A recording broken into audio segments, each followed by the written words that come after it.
You said, for years, I've been thinking about this. That's what you said. For years, I've been thinking, we've been talking about this. Yeah. You've been laying at night thinking, like, I need to get this into a show somehow. Oh, gosh. This is why you did the college game day. You're starting to bring the fans out of here for talking. That's right. Jason, do you think you can kick a field goal? Bingo! You know what? I don't know if my hips got me in it. We might have to find this out. Welcome back to New Heights, ladies and gentlemen, a Wondery show produced by Wave Sports and Entertainment and brought to you by Peloton. Hey, how about it? All right, Peloton. Now find your push. Hey. Find your power with Peloton. We are your hosts. I'm Travis Kelce. This is my big brother, Jason Kelce, coming off the bye week. Cleveland Heights High School alum, Cincinnati Bearcat alum. The Bearcats got back on the winning track, getting after UCF this weekend. Shout out to the Bearcats. Let's fucking go, boys. That's right. Make sure you subscribe on YouTube, Wondery Plus, or wherever you get your podcasts. Follow the show on all social media at New Heights Show with 1S. And Jason, you're now going to tell the people what we got coming up. Well, we got another incredible episode lined up for all you 92%ers. We're going to talk about both our weekends out of the house. The Eagles' big win against the Brownies. And we're going to be joined by a very special guest who's definitely going to destroy me for my take on getting rid of kickers. Absolutely ridiculous. But yeah, it's the one and only, the Yinzer himself, Pat McAfee. Ha-ha, we got him. We've been waiting for this one for a long time. Love Pat, man. I mean, probably most legendary media person out there right now. Dude, so good. Just ridiculously talented. I cannot wait to talk to him about this one in Eugene, Oregon over this past weekend. He got everybody to start cheering, singing along to shout, and oh my fucking gosh, was it amazing. I literally started singing along as I was watching the video, got goosebumps. It was like, man, that had to be fucking rocking over he's there killing in it on Eugene, game Oregon. day. He makes shit fun, man. It's so fucking cool watching him. No matter what he does, you're having fun. Exactly. Before I get crushed by probably the most legendary kicker to play the game at this point, let's get a little bit of that new news. All righty. Are you smarter than a celebrity premiere? That's right. Ooh. Travis's brand new show, Are You Smarter Than a Celebrity, debuts today, October 16th on Prime Video. Oh, shit. It's today? It's today. Fuck. Well, tomorrow, but today. I'm terrified. Terrified what people are going to say. It is, I had so much fucking fun doing Are You Smarter? Yeah, you were telling me about this. There's a lot of good. So much fun, man. So the thing I thought, so the celebrities aren't the contestants, right? No. Right? But they do because it play says here along the in the contestants on the show: Ryan Fitzpatrick, Nicole Byer, Chad Ocho Cinco, Natasha Leggero. Thank you for saying that. Nikki Glazer. You already know. Garcelle Beauvais. But There's a whole bunch they're of not the people. contestants. They're the ones that are assisting the contestants with the answers, right? Like it's the old "Are You Smarter Than a Fifth Grader?" where they're the ones 100%, answering the question, they're playing along. and the They're playing contestants have along, to though. decide whether they're going with that answer or whether they're doing their own answer. In some, there are a few twists to this game, and I do a great job of describing it in the episodes. So you just gotta, you turn that thing on, you'll get caught up to all the rules and regulations that we got going on with the celebrities and how the celebrities can help you out. Amazon did actually send us a couple clips from the show. Oh yeah. There's one where you learn what a BBL is. Oh yeah. I don't know if I know what a BBL is. Brazilian butt lift. BBL. Okay. Oh yeah. So let's check out this clip. My man Fitzy. If I lose my glutes, I'll just go get one of those. You know you're playing for $100,000. Ooh, Kelsey, I do. Yes. If you win that money, what are you going to do with it? You really want to know, Kelsey? Of course I do. Who doesn't want to know? Okay. I'm going to get a BBL. Kelsey. Okay. I'm trying to drag a wagon. What? So if any of you guys I know didn't hear her say that one. Okay. Can you tell the audience what a BBL is? BBL, you know what a BBL is? A bigger butt. Oh, a bigger butt. What's the L? What? It's a BBL. A Brazilian butt lift. Oh, the BBL. I did not know that's what that was called. Thank you. You're welcome. Well, She gets me. Yeah, there you go. yeah, there you go. The old Brazilian butt lift. I know where to go if I lose my glutes. Coach Reed starts seeing these glutes getting a little saggy. I'll just go get a BBL and lift these things up. Dude, I ain't good. All you got to do is do some RDLs. Just get some squats in. Get them glutes. You see, all the girls are doing it on the Instagram. She said, I'm trying to drag a wagon. Yeah. I'm not going to lie. I'm not a fan of the BBLs. Not a fan of the BBLs. Listen, man. It looks okay. It looks okay for like a couple of years maybe. But then that thing just starts sagging. It looks like you got a diaper on the backside of you. It's not a good look. It doesn't happen like that all the time. Yes, it does, bro. I'm not a fan of the BBL.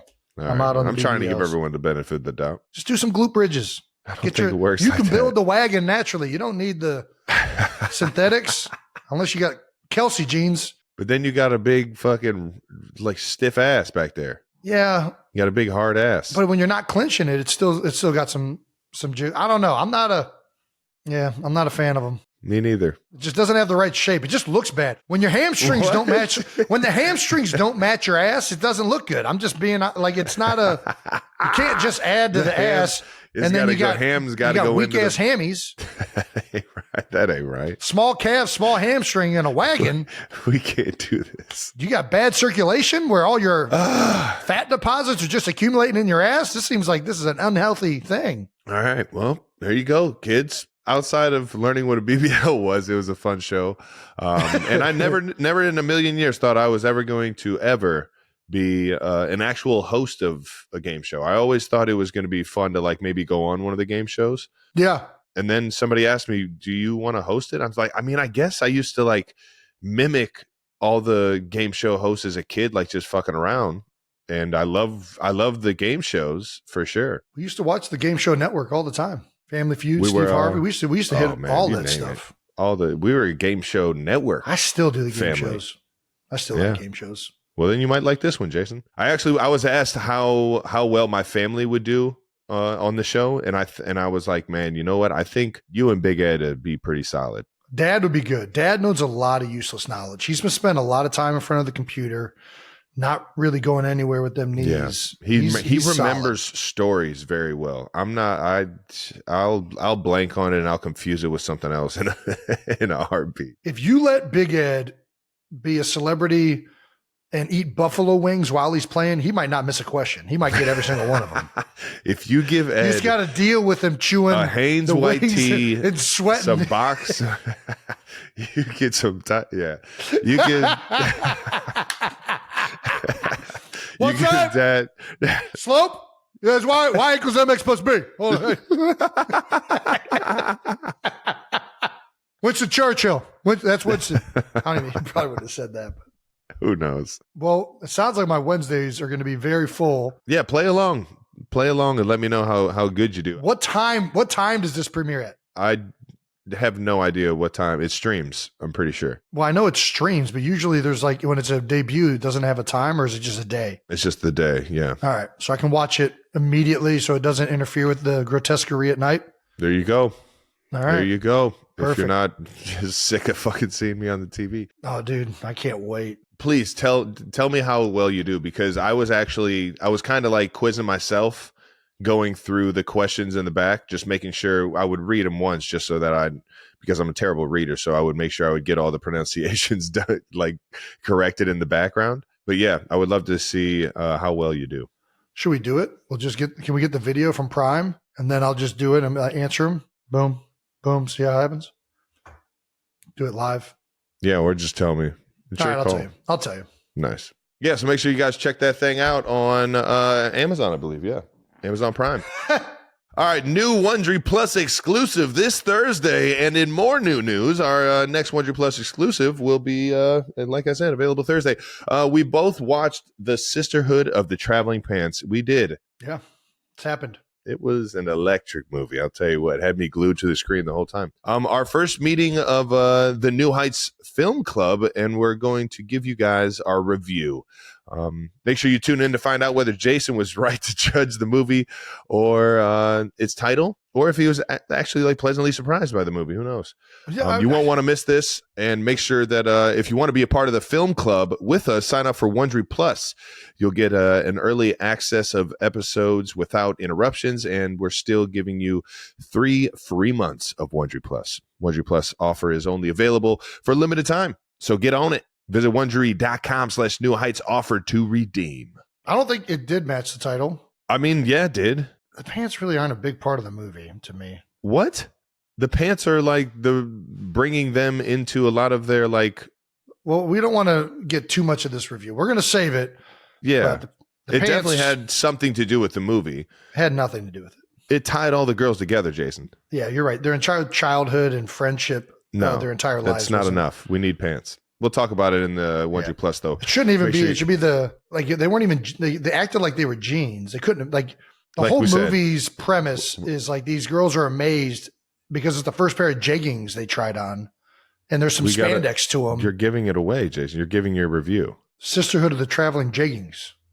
That's what it should have been called. Yeah. Out of the house. Moving on.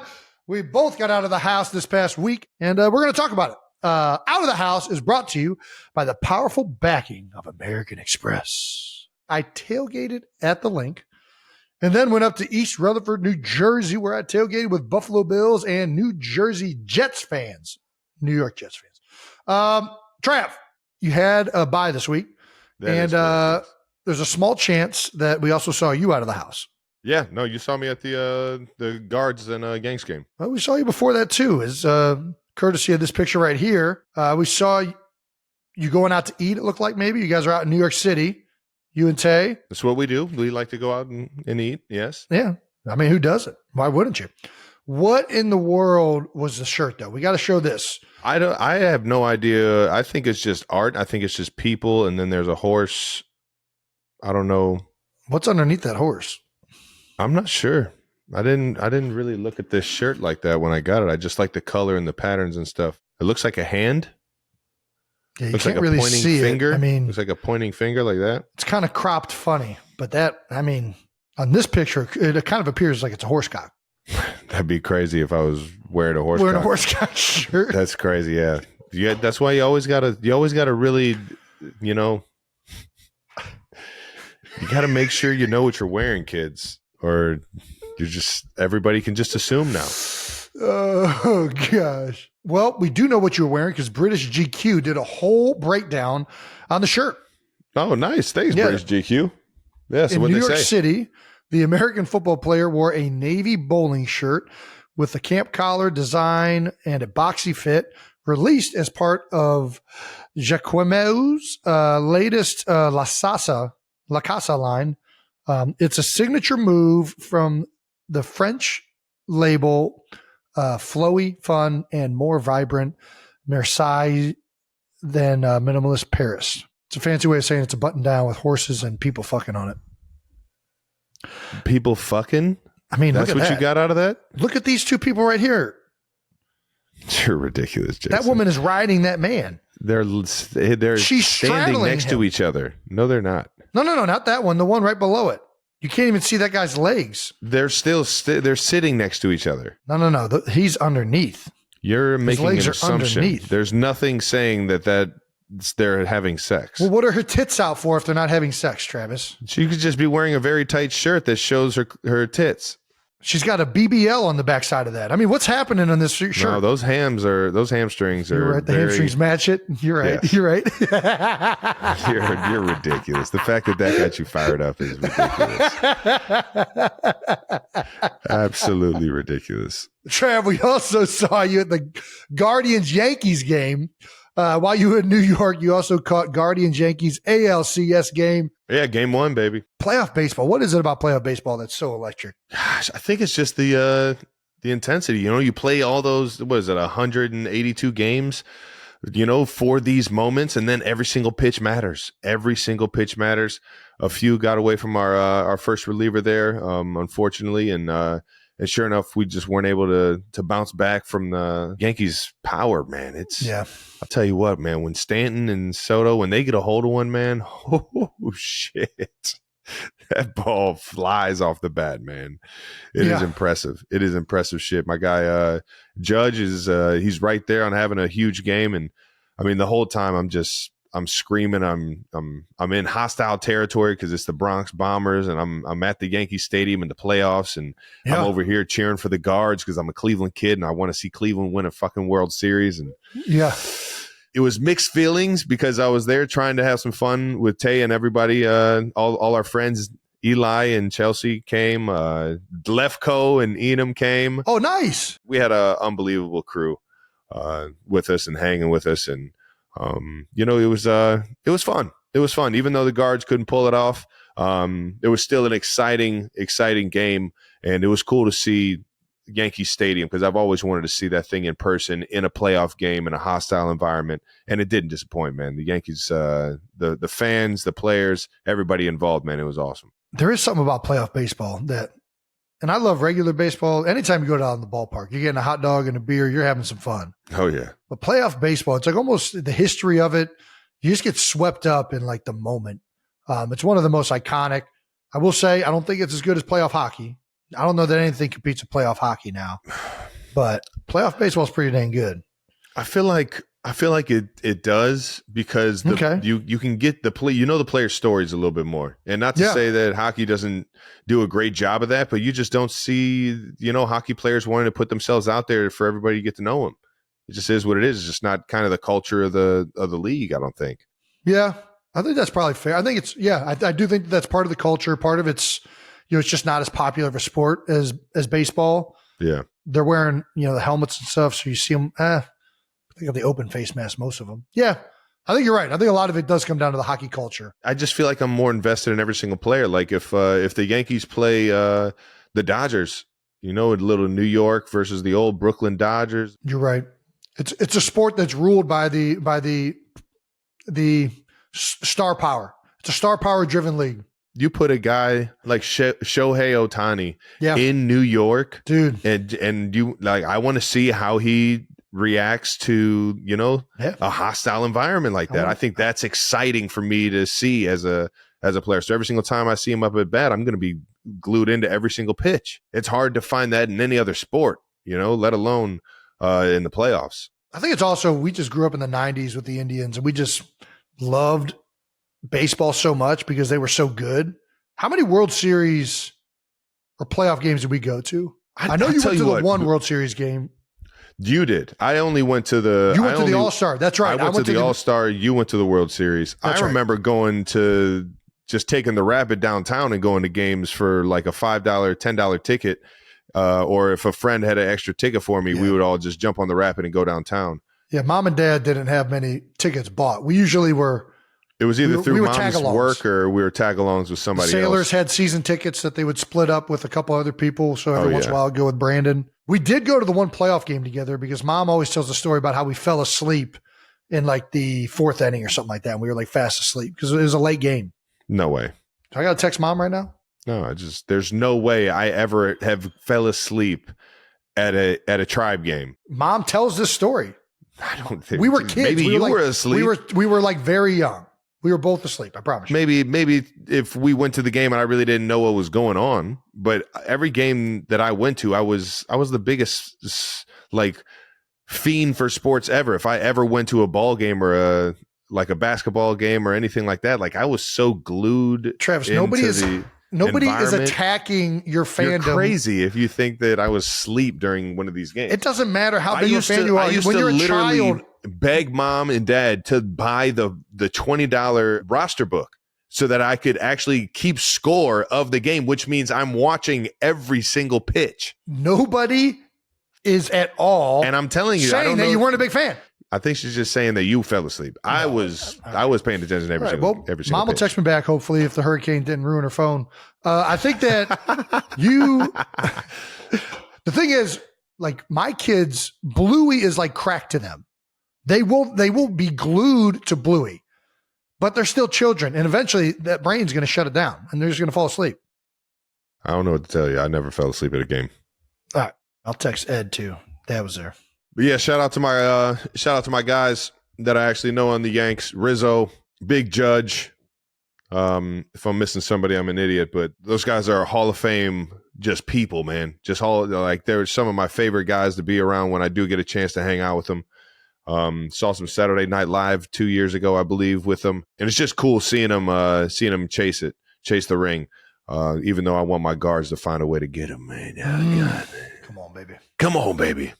This is a tough place to play, though, brother. I text Dad, did Travis and I ever fall asleep at an Indians game? He said, no, I did.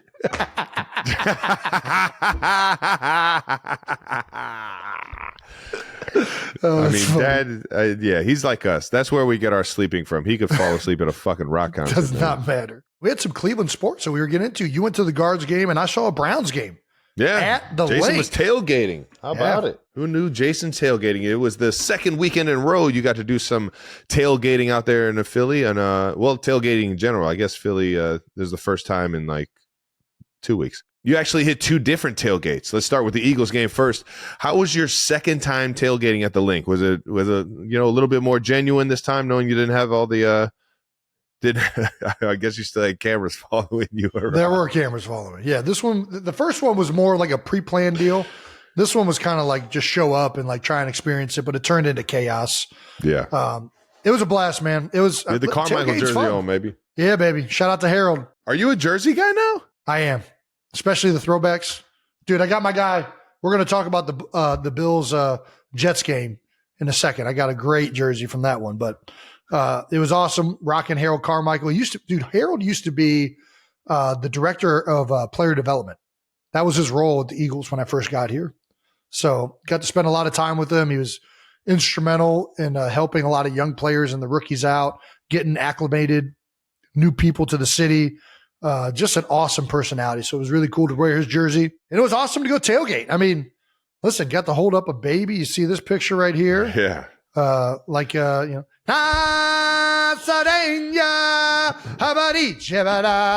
No way that's actually the words.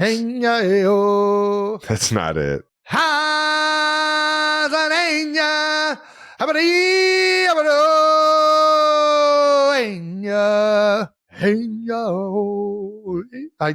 think those are the words. I also witnessed somebody get engaged in front of me. That was not planned, at least on my behalf. That came out of nowhere. Oh shit! Brian Dawkins got married. Brian Dawkins proposed to this one lovely lady. And were there any Philadelphia delicacies that you got into, like alligator? Yeah, alligator was not on the menu this week, but there were cheesesteaks. Everybody's got sausage. One of the guys had this jerk chicken set up on this charcoal like tailgate. It was probably a grill specifically for tailgate. I had never seen it though. It was dope. Just sitting on the ground. Let me tell you, these chicken thighs, pretty damn good.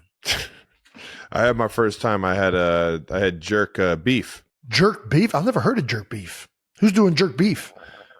Never mind. I don't even know if it was that. It was a jerk pasta. It was a jerk pasta with beef in it. I mean, you can do jerk anything probably. It's just the jerk seasoning. Yeah. I've only ever had jerk chicken. Maybe pork. And lastly, there was an insane video going around of you chugging a beer. Yeah. The focus wasn't as much on you as it was on the cameraman next to you. And this is why you shouldn't go on top of trailers, kids. I will say this woman was up there already, and she offered to go up there again. I was like, yeah, I'm not going to turn down the opportunity to go up on a trailer. I've never been on top of a trailer. Almost felt like, you know what it reminded me of? I felt like I was in Tremors. I felt like I was like one of the guys in Tremors up on the bus. You remember that scene? The worm things that would tunnel in the ground? go through the desert. Yeah, and they would get up on top of vehicles and stuff so they weren't touching the ground. And then would start popping the tires. Yeah. I don't know. I got an insane flashback the moment I got up there. My guy, I don't know how he got up there. This ladder was like, I was nervous going up myself, like very old, like did not look like it was adhered very well. And somehow this guy climbed up there with the camera. I mean, it was impressive that he's up there to begin with. Yeah. Didn't know there was a skylight there. Broke right through the window in the roof. Luckily, he's good. He's okay. Camera fell down. I thought it was done. Dunzo. He ran down there fast, picked it up, started recording. Worked perfectly fine. I don't know how. What? That's how durable those things are? I don't think that they are, but somehow that thing must have fell just right. It was insane. That's like a 10, 12 foot drop right there. Yeah, that's like a $200,000 piece of equipment right there, that camera. I would assume. That thing is expensive. Were you like shooting a doc? Was that your camera? Was that your guy? They're helping with another thing we're doing with ESPN that I think we're waiting to kind of unleash that. Nice. They were there shooting with that. They're really with NFL Films is who they're with. But they camera dropped kind of, I thought it was gone for sure. Luckily, I knew he was all right with the way he got up. And then he just kept up and kept recording. He's a trooper. Electric. Honestly, this is why you chug, people. Good things happen when you chug. You get good content. Well, now I'm 2 for 2 now at Eagles Tailgates. My man Dunphy almost tore his ACL at the last one. Dunphy did, yeah. And luckily he's okay. Well, doesn't need surgery. And now this, I don't know. Maybe I'm cursed. Yeah. I hope not. If you see Jason chugging, don't move. Yeah, so this was awesome. It was a fun time, fun event, being out there with the Eagles fans. A little weird seeing Browns fans, and I was ribbing them, but obviously being from Cleveland, I still love the Browns. In particular, there's this one tent. Dudes were awesome. They're from St. Ignatius. Really happy to be there. So it was cool seeing some Brownies in attendance. Some fellow Believelanders. This was a big game. It was a big game. Week 6, it's not divisional, but both of the teams needed the win bad. Like Cleveland is in a bad spot right now. And I mean, honestly, if we're being real honest, they're a bad football team. I mean, I came away watching that game thinking Cleveland's worse than anything else. Like that offense just cannot get it figured out right now. I think it was a rough go around for both teams because we heard some Sirianni chants, but we'll get to that later. Let's talk a little bit of Monday Night Football countdown. A little Monday Night countdown with ESPN. Send you to the Bills-Jets game in the Meadowlands, and you were reunited with your people, Bills Mafia. Dude. You started things off by once again drinking out of a bowling ball. Got that one back in you. You like that one so much. Except this time we actually know what was in it. Yeah, it's Gatorade. If Pinto Round offers me a shot out of a bowling ball, I'm not going to turn down Pinto Round. I'm not doing it. Why blue Gatorade? Because I'm not supposed to drink when I'm on Monday Night Countdown. It's one of the caveats of working for ESPN. They don't like you to be seen drinking alcohol or even drinking alcohol before they put you on live television. That's fair. Unless you're Pat McAfee, then you get away with whatever you want. Well, when you're the greatest, you get different. Yeah, you get treated differently. It is what it is. Well, yeah, Pat's the man. So what I'm wearing right there is a hat from the Water Buffalo Club, 716, and they have a Grand Poobah. What the Grand Poobah? And that's what the Fred Flintstone outfit is. And they anointed me that, which is basically I'm king of the tailgate for the day. I'm king of Bills Mafia, which felt a little weird getting while I wore this jersey in honor of a legendary defensive lineman who recently, unfortunately, passed away this week, Abdul Salam. That's right. The last member of the New York Sack Exchange, not in the Ring of Honor for the New York Jets, but known as the Soldier of Peace. But yeah, we were having a lot of fun out there in the tailgate. Bills Mafia, it doesn't matter where they're at. They're having fun. Fellow Midwesterners, obviously, there's a kinship. Buffalo's Midwest? With anybody that, well, I consider anybody that resides New York. along. There's no way. You're right. If you're on the lake, all those cities, just good people. They think the same. They all just want to have fun. And it's a great time being out there with the Buffalo Bills Mafia. The Jets fans are awesome too. Jets fans were fun when I watched you last year playing the Jets. The Bills Mafia is more of a production. Like they have a lot more going on. There's like people that travel, and obviously there's a away game for them. So those fans have like their like rituals that they're going to with everything. Yeah. Whereas like the Jets fans, it was like, oh, yeah, I used to be a firefighter. I just go tailgate to the games. Like it was, a lot of that, nice. Which kind of appreciated too. For sure. Got a hard hat. Dude, this is one of the baddest hats. Like, I got to say. Dude, this is pretty cool. You're like getting I'm just like using it to get knickknacks. Yeah. This is awesome. Sweet. Man, hook me up. Oh! You're going to be a hoarder before you know it. People are going to be giving you everything. That's good shit right there. And then you had a wardrobe change after you went tailgating, though, Jason. I did. You actually put on a fucking suit and tie. Yeah. How about it? I think the suit's nice. I think that's one. There's a reason why people have worn suits for a long time. So getting up there with a tie, this one obviously fit color scheme wise with the game. My man Ryan Clark was in the Jets suit colors. This one, I had this color already in my closet, electric blue, and I'm like, man, I don't know when I'm ever going to wear this like very blue. Like I don't know when that's going to happen. I was like, you know what? I think this might be the perfect week. Dude, Bills you definitely Mafia, New York Jets. I could see you playing for the Bills. I would have fit in really well. Yeah. I mean, Ryan Fitzpatrick, anybody with a beard is going to fit in well with the beard, with the Bills, right? Yeah, man, you fucking snapping it to Josh Allen would have been fucking dangerous. God damn it. Snapping it to Ryan Fitzpatrick. Ooh, Fitzmagic? All right. Bills is a town that appreciates their offensive line too. Much like Cleveland, much like Philadelphia, the Bills, like my man Eric Wood, he's been up there. He's like calls the games for Bills radio and stuff like that still. He would, yeah. It's a town that definitely appreciates the big guys up front. So it's an offensive line haven town. I get it. Well, where'd you get this this buffalo wing necklace? So Teresa was the one giving out the Grand Poobah attire, and there was another woman, I don't remember her name, but she had the buffalo wing necklace for me, which is my kind of jewelry. I've got a few of those things, doing hot ones once or twice. And that does it for Out of the House, brought to you by the powerful backing of American Express. Hey! All right, now let's talk about our next sponsor, Mint Mobile. And it looks like we actually have a message here from our guy, Ryan Reynolds himself. Yes! Should we play it, Jason? Yeah. Please. Brandon, get on it. This is hilarious. Hey, Ryan Reynolds here from Mint Mobile. If you could hear my voice, it means that you're most likely a football fan or a 30-something-year-old woman. This podcast has some insane crossover appeal that I'm not totally sure I understand, but I think it's great. As a fan of football, I love watching a player run the full 110 yards of the field, scoring a touchdown in the 20-yard deep end zone as all 12 players on the field celebrate. Hold on, my producer's trying to get my attention. What? That's rugby. Okay, apparently this podcast is about American football, not the superior sport of Canadian football. Now that all my sports talking points are moot, there's no better time to let you know that Mint Mobile is offering their unlimited wireless for $15 a month. So switch to Mint Mobile. Pandemonium right now. Deal that football Absolute pandemonium right now. 30-something-year-old women can also all root for. Head to mintmobile.com/new heights to learn more. $45 upfront payment required, equivalent to $15 per month. New customers on first 3-month plan only. Taxes and fees extra. Speed slower above 40 gigabytes on unlimited.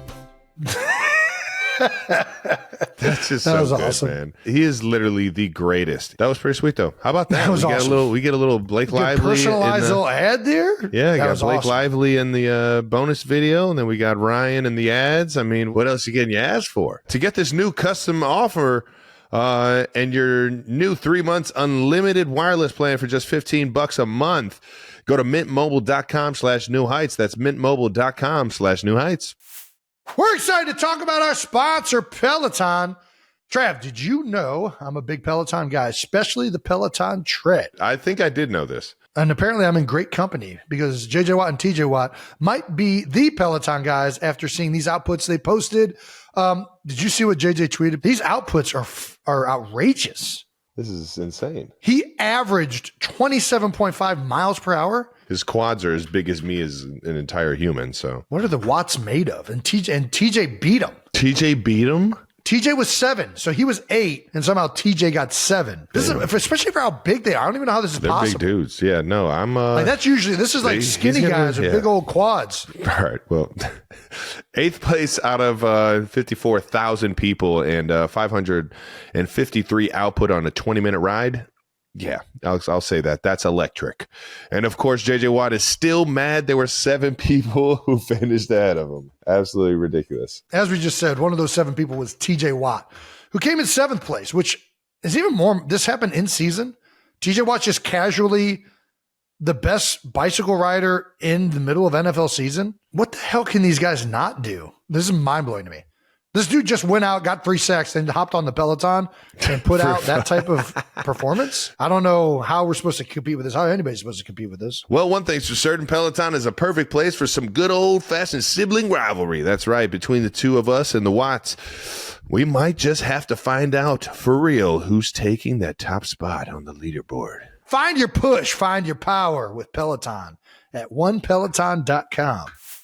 New Heights is brought to you today by Lowe's. Football season is in full swing, and I'm back at the Lowe's home team for my 4th straight year. And Lowe's is helping you make the right calls so you can be the MVP of all your home improvement projects. Plus, nothing says MVP quite like the Lowe's app. That's right. You can make game time decisions in store or online with the click of a button. And you can order online by 2 p.m. when time isn't on your side to get it in the same day. So go ahead and download the app, explore all their primetime features, and add items to your cart with confidence. Now, you have more time to do what you love, like grilling burgers at the tailgate or perfecting your game day chili for the football party. Kick off your next project with the Lowe's app and score today. Lowe's is an official partner of the NFL. Same day valid on eligible in-stock items in select zip codes only. Subject to driver availability. Fees vary based on purchase, exclusives, and more terms apply. See Lowes.com/same-day delivery for details. Let's move on to some football. Yeah, I had a bye this week, so we have no updates for you for Chiefs football. The Eagles did, though, play, and it was a win. The Eagles got a dub. Eagles 20, Browns 16, like we were talking about earlier. Jason was out there tailgating before the game.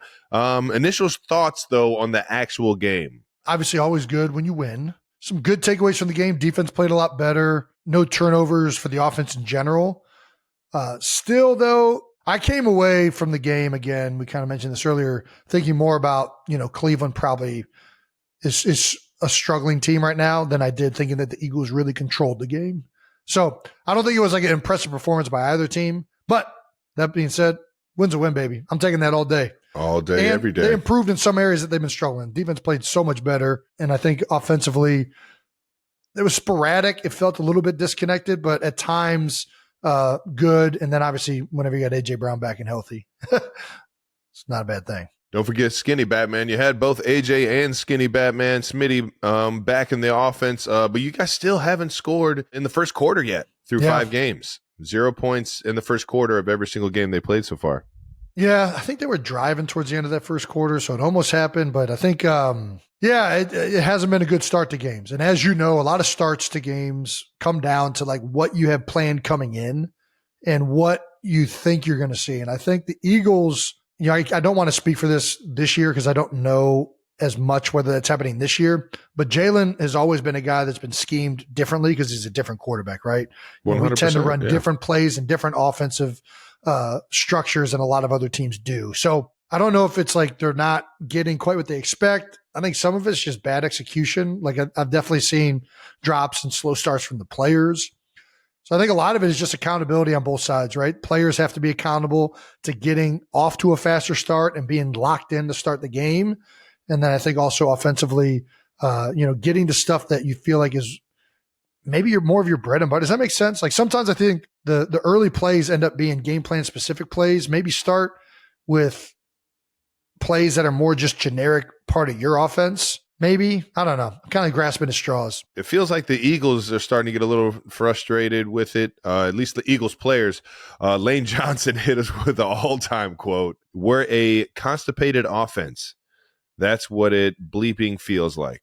Yeah, it's accurate. A constipated offense. I mean, that shit's in there, man. Yeah, it's got to get it out. The shit's in there. Just got to get that shit out. It's got to get that X-Lax going. Yeah, you already know. I think it's a great definition, and go figure. Lane just can pull that out of his ass. The constipated offense, great line, and that's what it's exactly what it feels like. It just feels kind of disconnected, out of rhythm. Feels like it's like they have the players, they make spot plays here and there, but it doesn't feel like that full onslaught of plays that go off one another that you're typically seeing. Yeah. It's more like guys making plays, like AJ going up there and catching a 50-50 ball, which I don't know if there are any 50-50 balls with AJ Brown. Obviously, the run game struggled a little bit, which, Cleveland's got some horses up front. They got good players. So shout out to them for showing up and my man Jim Schwartz for dialing up a game plan.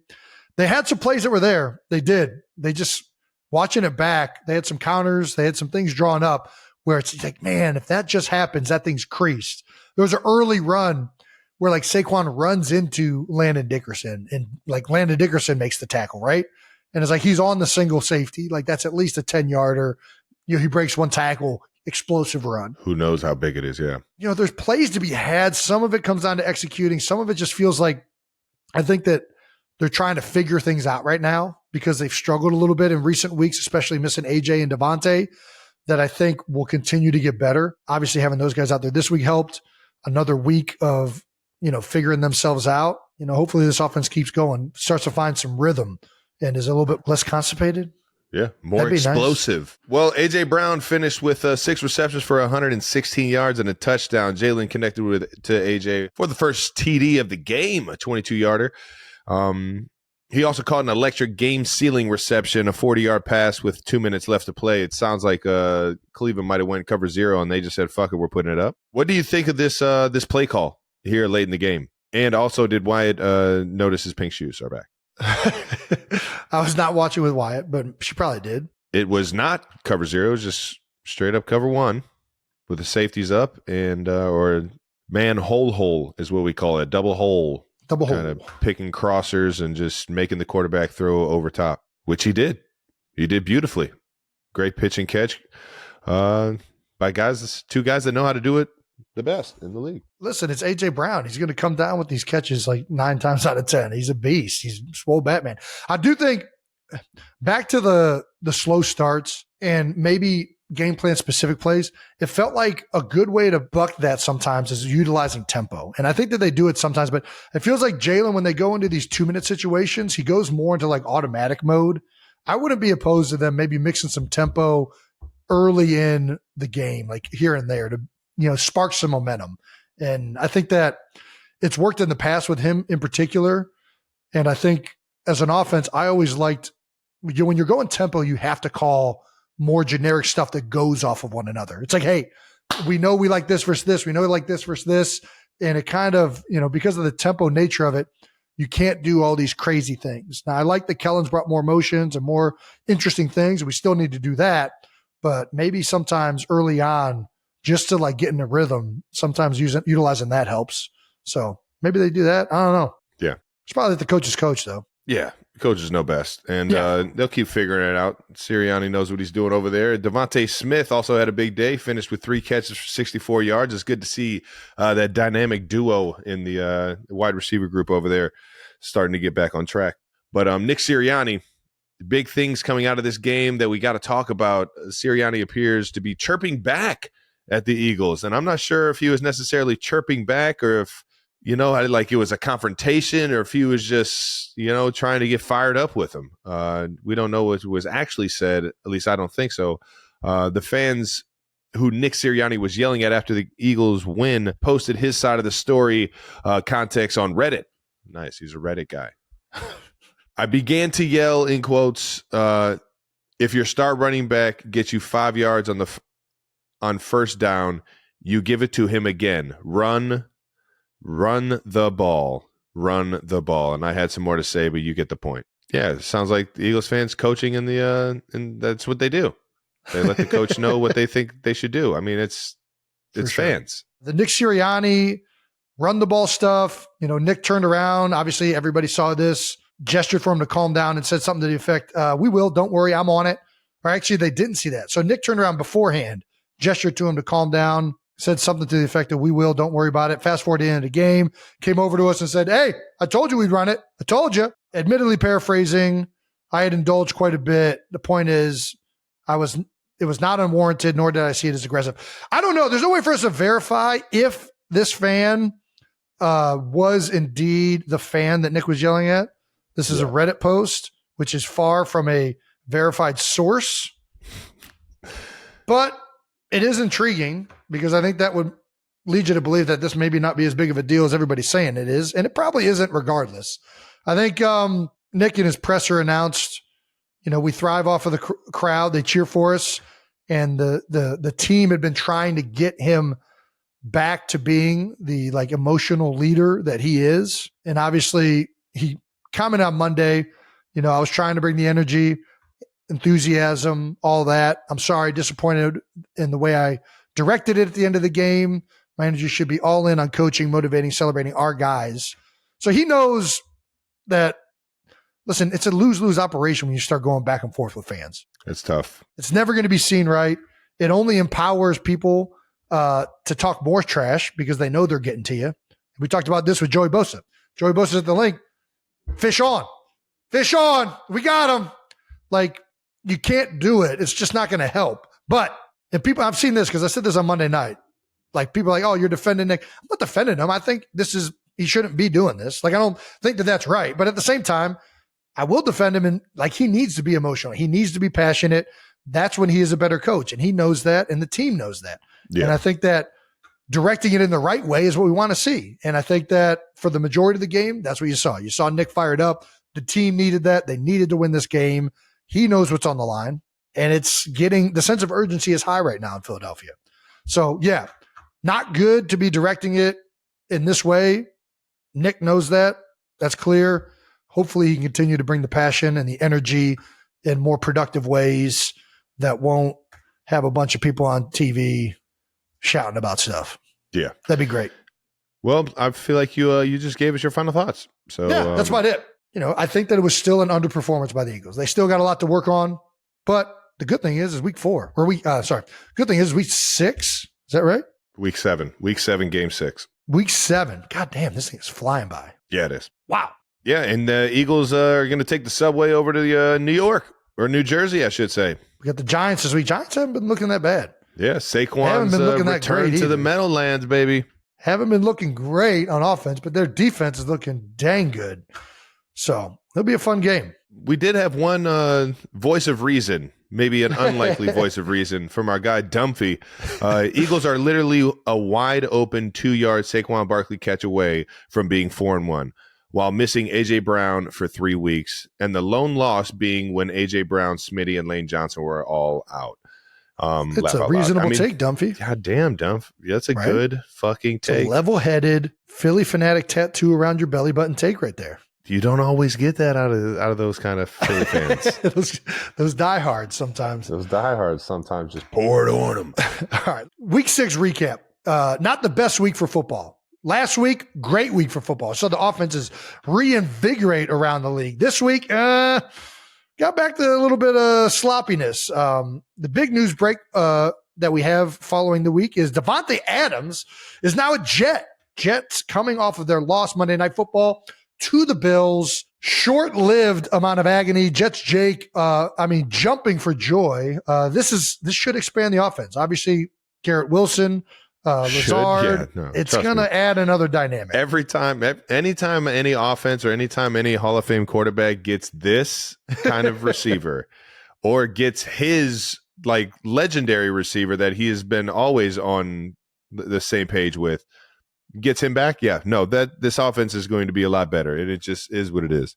Yeah, absolutely. The offense looked reinvigorated too with Todd Downing calling plays yesterday. It just felt like it was more moving the ball, man. Yeah, they were moving the ball, man. They were handing it off. Back to the fan that Nick got into it. Run the ball, coach.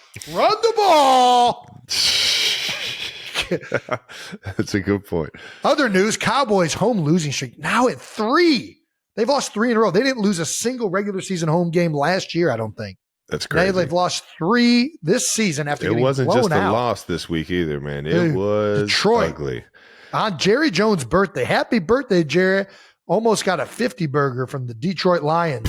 Man, they were fucking around. I'm not going to lie. They were throwing hook and laterals to offensive linemen. They were throwing offensive linemen outside the numbers, acting like they were doing running receiver routes. Screen. Yeah. Oh, yeah. Dan Skipper, eligible. Yeah.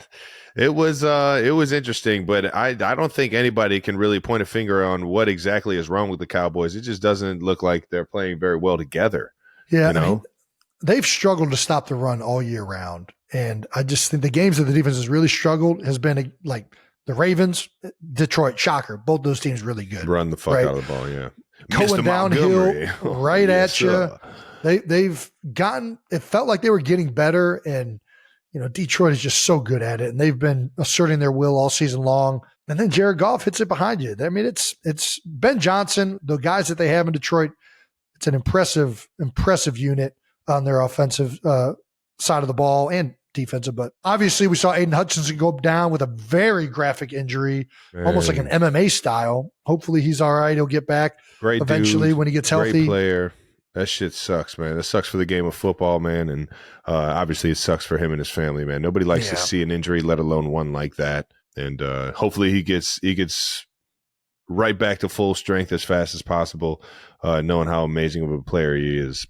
But shout out to the Hutchinson fan, man. Hopefully Dallas can get back to full strength. Micah Parsons, they need some of their guys back. It'll be interesting to see how the NFC shakes out. Washington's been doing a hell of a job. I know they lost this week to the monster that's over there in Baltimore. But, they've been trending good. It's wide open right now in the NFC East. Other results from across the league: Texans 41, Patriots 21. Texans come out on top. Texans started. They've been winning games. It honestly reminds me a little bit of you guys, where they just find a way to get it done at the end of games with C.J. Stroud and company. Yeah, especially with Drake May getting his debut with the Patriots, man. Putting up 21 points. Not a bad day for a debut. Yeah, Packers, Cardinals. Packers run away with that one. The most interesting game to me, though, was that Ravens-Commanders game. I really wanted to see how the young guy handled the pressure of going up against a Ravens defense, because they fly around. They're smart. They're well coached. They just they always have a knack for getting around the football, and they didn't make it easy on the young guy, man. Well, he played all right. I thought actually Jaden played well. The thing that they really struggled, they've been great at running the ball all season long. The Ravens took that away, and it made it like, hey, you're going to have to beat us. And he still played well. He had him and Terry McLaurin. They're building a hell of a connection. McLaurin had a couple catches where I'm like, how the fuck did this dude just catch this ball? It was unbelievable. It's like he pulls out one of those every fucking game now. Well, the Bucks put up a 50 burger on the Saints, man. Yes, they did. Bucks offense, man, that's another one. When they're running the fucking football, good luck. It is going to make Baker's day so much easier if he can just get some good play action and really get everybody to declare what they're doing here and get our guy Mike Evans in a fucking one-on-one situation. I mean, that's dude, you go look at their offense quietly. I mean, besides maybe the Denver game, I think quietly their offense has been killing people. Explosive, yeah. Yeah, they are making plays. They are looking real good. It was a weird game too. They jumped out to like a 3-score lead almost. Then the Saints came back and took the lead, and then all of a sudden it was like a runaway show for the Bucks. Very weird. Yeah. Well, Steelers 32, Raiders 13, and the Steelers said, no, that's not good enough, Justin Fields. We're going to go ahead and go with Russell Wilson. I don't understand. I thought the Steelers were playing pretty good with Justin Fields, but I guess they got something else hidden in their back pocket, thinking that Russell's going to give them more offense. They got it done versus the Raiders. That's all that matters, right? Yeah. Yeah. They're winning football games. Yeah. Any other more interesting games, I guess? Bears over Jacksonville and London. Caleb Williams' second consecutive week where you can see the young fellas starting to build some chemistry. He's looking better. Joe Flacco wins another one for the Colts. 49ers getting back to, maybe a little bit of what they have been. Yeah. Seahawks have struggled a little bit ever since the Lions game. They're another one dealing with some injuries. Yeah, the Lions play so physical. There's some crazy stat, I don't know what it is off the top of my head, of like teams after they play the Lions that they're like win percentage is way down. Yeah. Because of how physical that game is. Fucking biting kneecaps, man. Fighting Dan Campbell's. Fuck. Before we get to our guest, Pat McAfee, let's answer a couple of your no dumb questions, because there's no such thing as dumb questions, just dumb ass people. That's right. No Dumb Questions is brought to you by Mint Mobile, the smart answer to saving money on premium wireless. Yes, sir. Deb 13M. Now that the NHL season has started, which hockey players, past or present, do you think could play in the NFL, and at what position? Eric Lindros could play in the NFL. Yeah, he was pretty confident about that one. You think he's a tight end? Dude, so he came to the golf outing we had for Beat Philly this year. Yeah, I remember you telling me. He's massive, man. Massive dude, yeah. Like, he could have put on weight easily and played O-line. He definitely could have played tight end. Yeah, I'm thinking he was a tight end.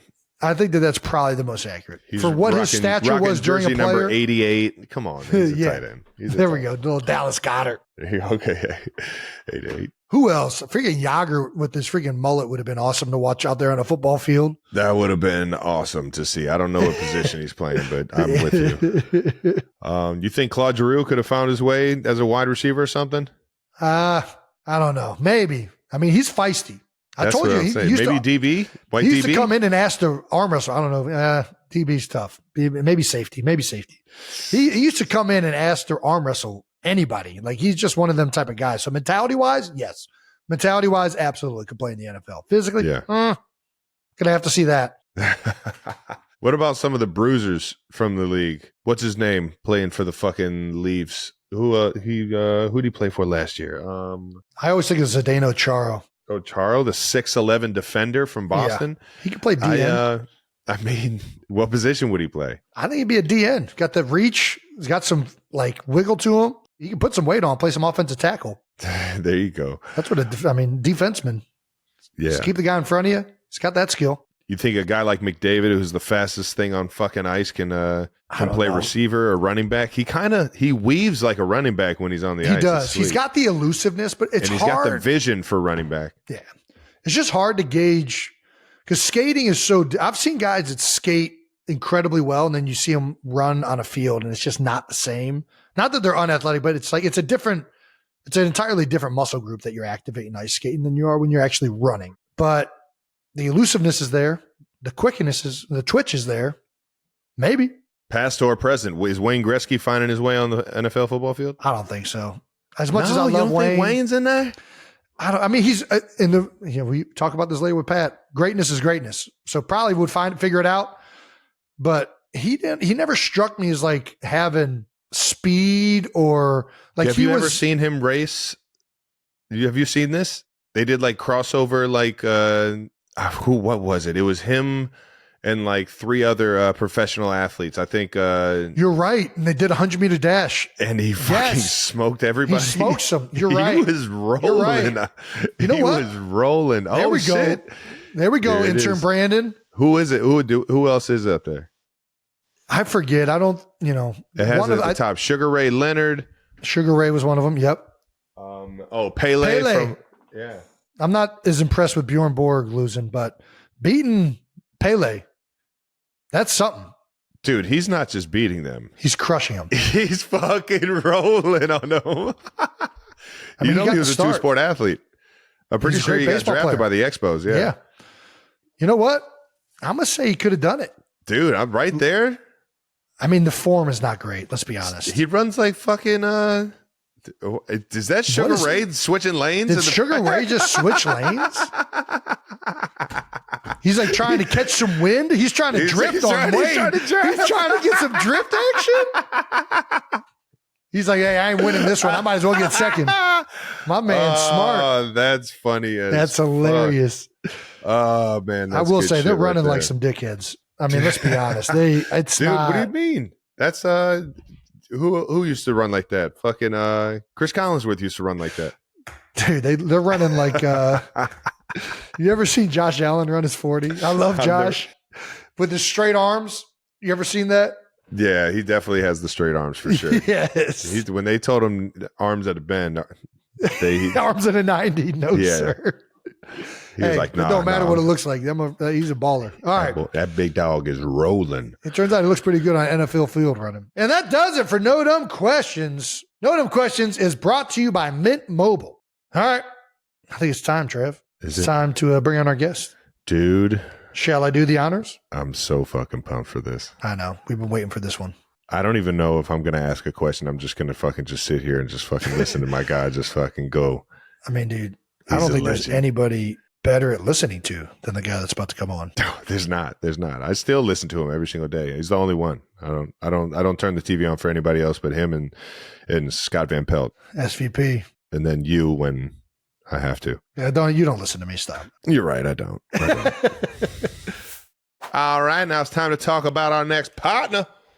We're excited about American Express. Don't steal home without it. That's right. On last week's episodes, we talked about Travis trying new foods and how we both love getting out of the house to try new restaurants whenever we can. Well, we were out of the house this past week. Trav, did you, when you were on your bye, did you try any new dishes or new restaurants or anything when you were out of town? Oh, I told you about that jerk beef. There was a there was a jerk pasta at that. It was very interesting. I'd never heard of a dish like this in my life, so I gave it a run, and it was pretty good. I mean, I love trying new foods. Kai and I love getting out of the house when we can. There's just something about going out to eat. It's like, what is it about good food that really just brightens everybody's world? It can turn your day around. You have a bad day, go out to a restaurant, try some new food, man. Well, if you enjoy going out to eat as much as we do, we've got some great news, 92%ers.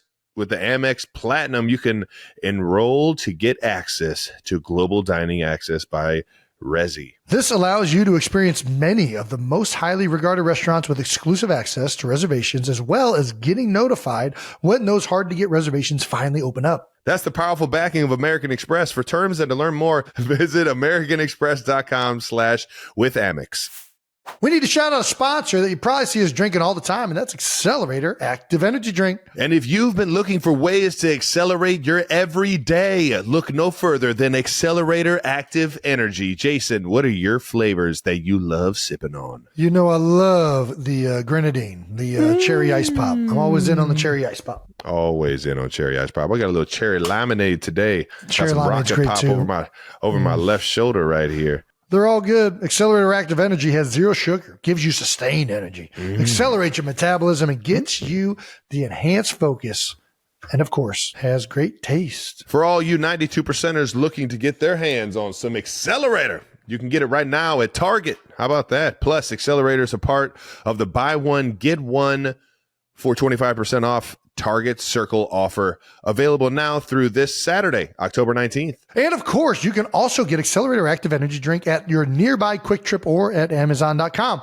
And because we love Accelerator so much, we're giving you a great deal. How about that? Use code 5KELSEYS through October 22nd for $5 off a case on Amazon.com. Once again, that's code 5KELCES for $5 off a case of Accelerator on Amazon. We all love our dogs, don't we? They complete us, and we all want peace of mind knowing that they are in the best shape that we can keep them healthy, happy. That's where the Farmer's Dog comes in. The Farmer's Dog makes and delivers fresh, healthy dog food right to your door. It's developed by vets, nutritionally balanced, and made from real meat and veggies to the safety standards of human foods. Traditional dry and wet dog food options are highly processed, can use much lower quality ingredients than they claim to, and are extremely difficult to portion accurately. The Farmer's Dog isn't just fresh, higher quality food. They also send the food pre-portioned specifically for your dog. That makes it easy to help your dog maintain their ideal weight. Dogs at a healthy weight can live up to 2.5 years longer than their overweight companions. How about that? It doesn't matter if your dog is young or old. It's always the right time to invest in their health. Get 50% off your first box of fresh, healthy food at thefarmersdog.com/newheights. Plus, you get free shipping. Just go to thefarmersdog.com/newheights to get 50% off. That's thefarmersdog.com/newheights. All right, now it's time to bring on our guest. Jason, you want to do the honors? From Plum, Pennsylvania, he was a national punt, pass, and kick champion by the time he was a sophomore in high school. The 7th-round pick out of West Virginia, first-team All-Pro, first-team Pro Bowler. He made the PFWA All-Rookie team and was first-team All-American. He's a first-team Yinzer all the way. You've seen him on College Game Day, WrestleMania, and, of course, the host of the Pat McAfee Show, Mr. Pat McAfee! Hell yeah, brother. Man, you got me jacked up. What an honor it is to be here. Thank you for all those kind things and for doing your research. I've lived an absurd life, and obviously this conversation is a piece of that. You two are running the world right now. So for letting me be a part of New Heights, which I've told you I've been a massive fan of since the beginning of New Heights. This is an honor, a dream. Thank you for the intro, and thank you for the time. Although, Jason, you've been saying some terrible stuff about, position groups. We're joking here. We're joking here. We're joking here. You know, we're just having fun. It's a podcast. Don't shy away. Stats people. Don't shy away now, Jason. Yeah, the stats people. You came out. I didn't mean I was joking. We're just having fun here. We're having fun here. The kickers, you had a well thought out take. You said for years I've been thinking about this. That's what you said. For years I've been thinking. Well, we've been talking about this. We've been. You've been laying at night thinking like I need to get this into the show somehow. How do I work this in? Hey, listen. You're the greatest of all time, the greatest center of all time, one of the toughest humans to ever play football. And obviously your resume is what it is on the football field. So you're allowed to say whatever the hell you want. And Travis, if you want to hop into that whole train, you can as well. It's the people that have never played football that decide to dunk on like kickers and punters and stuff like that. Yeah. I'm like, you need to relax. This is why you did the College Game Day. You're starting to bring the fans out of here for talking shit. That's right. Jason, do you think you can fucking kick a field goal? Bingo! You know what? I don't know if my hips got me in it. We might have to find this out. Get your Timbs, okay? Get your untied Timbs. Get your Timbs. It's the old boot style, just straight on. Oh, Get yeah. your Timbs. Who was the freaking, square toe? Was that Lou Groza? Used to do square toe from the Brownies? Is that? Yeah, what's the garbage picking, field goal kicking guy? You remember that? Joey, oh my gosh. Yeah, Yes, it's absolutely. Yeah. Yeah, that could man, be the case. But my issue is whenever people that have never played football before bury kickers and punters and act like it's an easy thing. It is not an easy thing. Like if you get out there and you play catch, you could probably play catch a little bit. You probably could. If you want to get out there and maybe hit something or so, you probably do that. You try to kick something, most people are going to suck at it, which is why the college game day thing happened for kicking is easy. Although it's getting expensive, boys. The last 2 weeks, these guys have made kicks and it's like $200,000 to these guys. Jesus. I mean, it's a real deal. They're starting to practice. Yeah, I think I'm trying to get hustled too. I think I'm starting to get hustled. There's a chance. But Jason, I think you should maybe be on the side of kickers because I think it's good for the sport. No, I am. Listen, I am. And when I was with Connor, this is like in the middle of training camp, and you're in a one-on-one situation. You get your ass kicked. And then you look over and the kickers are like fucking playing a game. They're kicking the ball, like see how far they can kick it into a ring or something. You're like, God damn it, fuck these guys. Yeah. But me and Vinny are taking a knee with the helmet on the side. It's really Jason, from a place of jealousy. It's a place of jealousy is what it is. Hey, you got to put your face in there a little bit more, Jason. Okay, I think you got really. Maybe get a little lower with your pads. Oh, thanks I heard for that's feedback. a good thing. Yeah, exactly. So I can understand your feeling about it all, but I think it's good for the game. Like, on this podcast, and I assume you hear it a lot, Travis, you and Taylor's relationship is great for the sport. Like it is getting introduced to so many people and you are and have been the perfect representation for our sport too, I think. Personally, genuinely, I think there's no other human that could do what you're doing right now, and how you're doing it is awesome. And you need to know that all of us are incredibly fucking proud of the way you're representing all of us, dude. I just gotta keep winning. As soon as if we lose a game, I mean, it's gonna fucking rain down, baby. Just gotta keep winning. Just gotta keep winning, staying on top. Yeah, but also smiling at the Guardians games, Yeah, come on. All the Clevelanders. I was laughing around a little bit. The guards, baby, we were right there, man. We were right there. I think we were just one hit away from just taking that fucking stadium by storm. The Bronx Bombers they were out there, boo, boo, making it. It was a hostile environment out there. I was having a good time. Okay, well, I'm happy you enjoyed it, but your relationship is exposing the sport to a lot of people, and I think a lot of people are falling in love with it. Globally, worldwide, the gateway for a lot of people to football is going to be the kicking positions. Like in Europe, the kickers, but there's going to be kickers and punters coming out of Europe, I think, over the next 15, 20 years. There has to be, right? Yeah. Yeah, in Australia and everything. So I think it's good for the sport to have kicking and punting, though I understand why centers and people that have like actual physical, positions with actual ramifications can feel that way. But I genuinely enjoy the fact that it's a sport for everybody. That's 100%. And it's like, I think it's going to help. I think it's going to help going forward. Well, I think 1000%. you brought a new mentality to the specialists because you were out there throwing your fucking weight around. Come on, You Travis.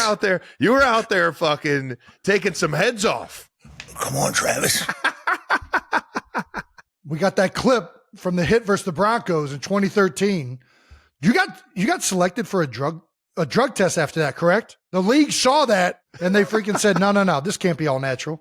Punters don't do that to guys. Because what Travis just said right there. Yeah, I think Roger Goodell was watching that and saying that guy's got to be on something. Okay, let's go ahead and test him immediately. There's a few of those days, like you do something good and you don't get drug tested the next day if you're like a kicker and punter. It's almost like a slap in the face. Like, whoa, you didn't think it was that impressive. Okay. I just hit a 60-yard field goal. You think I'm not? All right. Vinatieri's like 45 years old hitting like a 58-yarder and they're not drug testing him the next day. It's like, okay,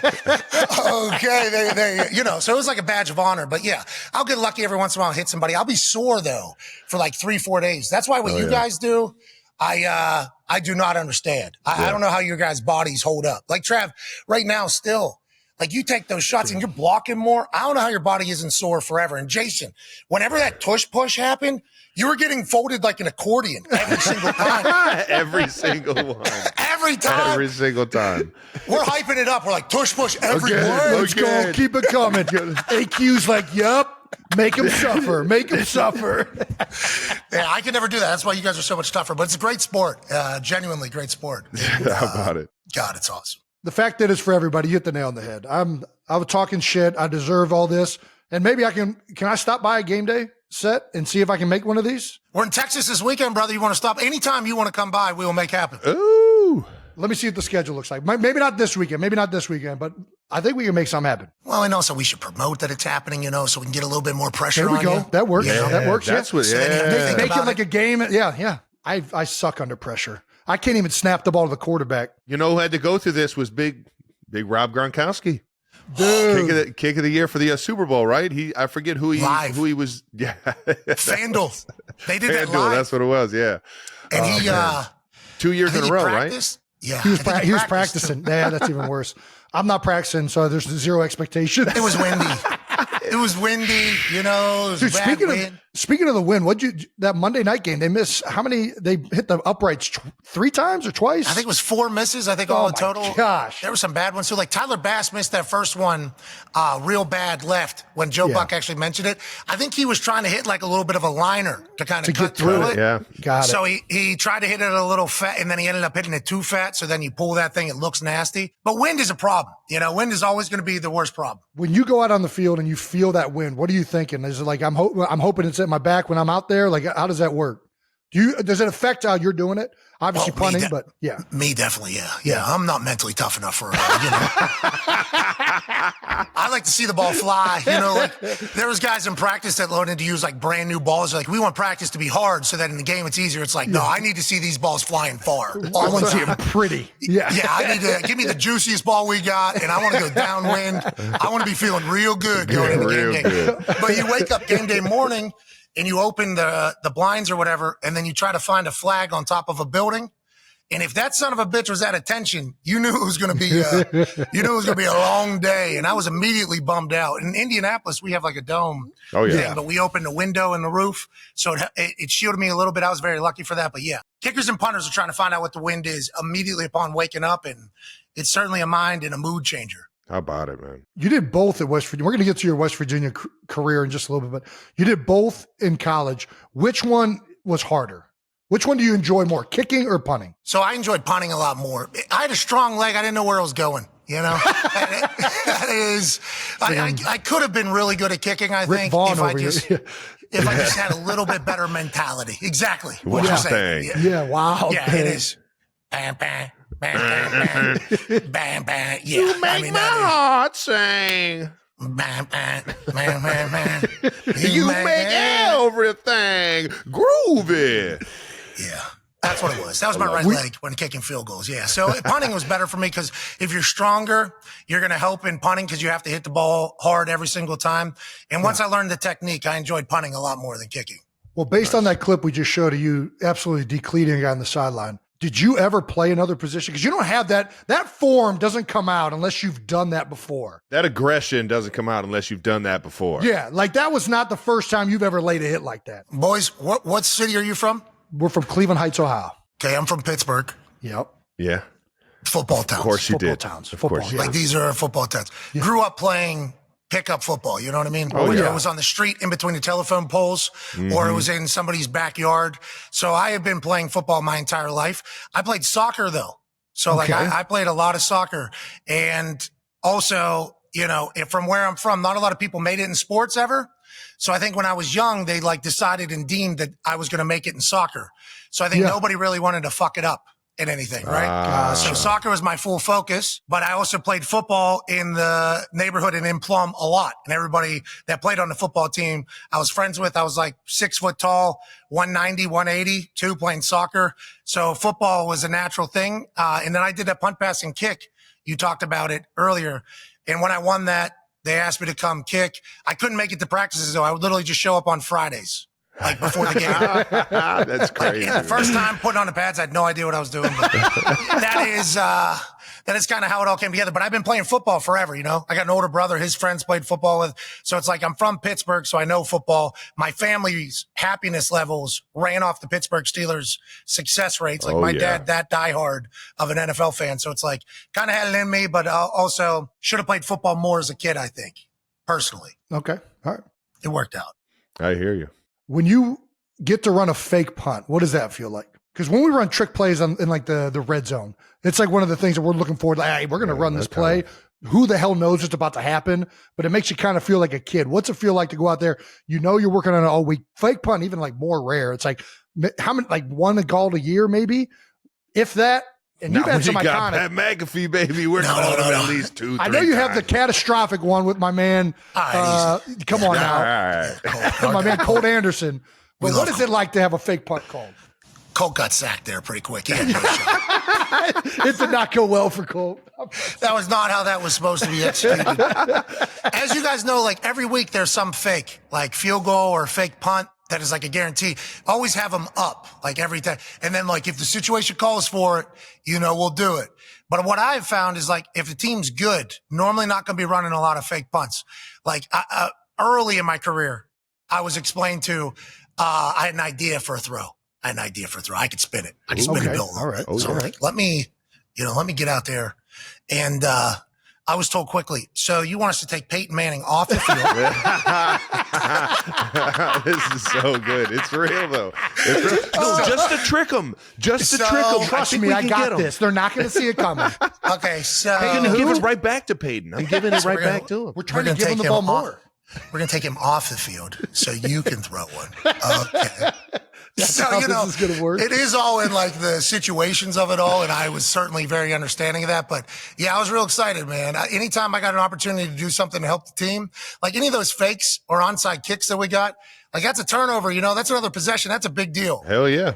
Stole a possession. It's huge. So it's like, if you feel like you contribute more, obviously you're a little bit more proud of it. But those ones that don't work out, boy, that is a deflator. Deflator. Trav, I have a question for you. You guys run so much trick shit. You guys get excited for that still? Every single time? Oh, yeah. I got pumped for, I was supposed to have one actually on the Monday night game, and they brought a nickel blitz off the edge. They completely fucked it up. It almost ended up being a turnover.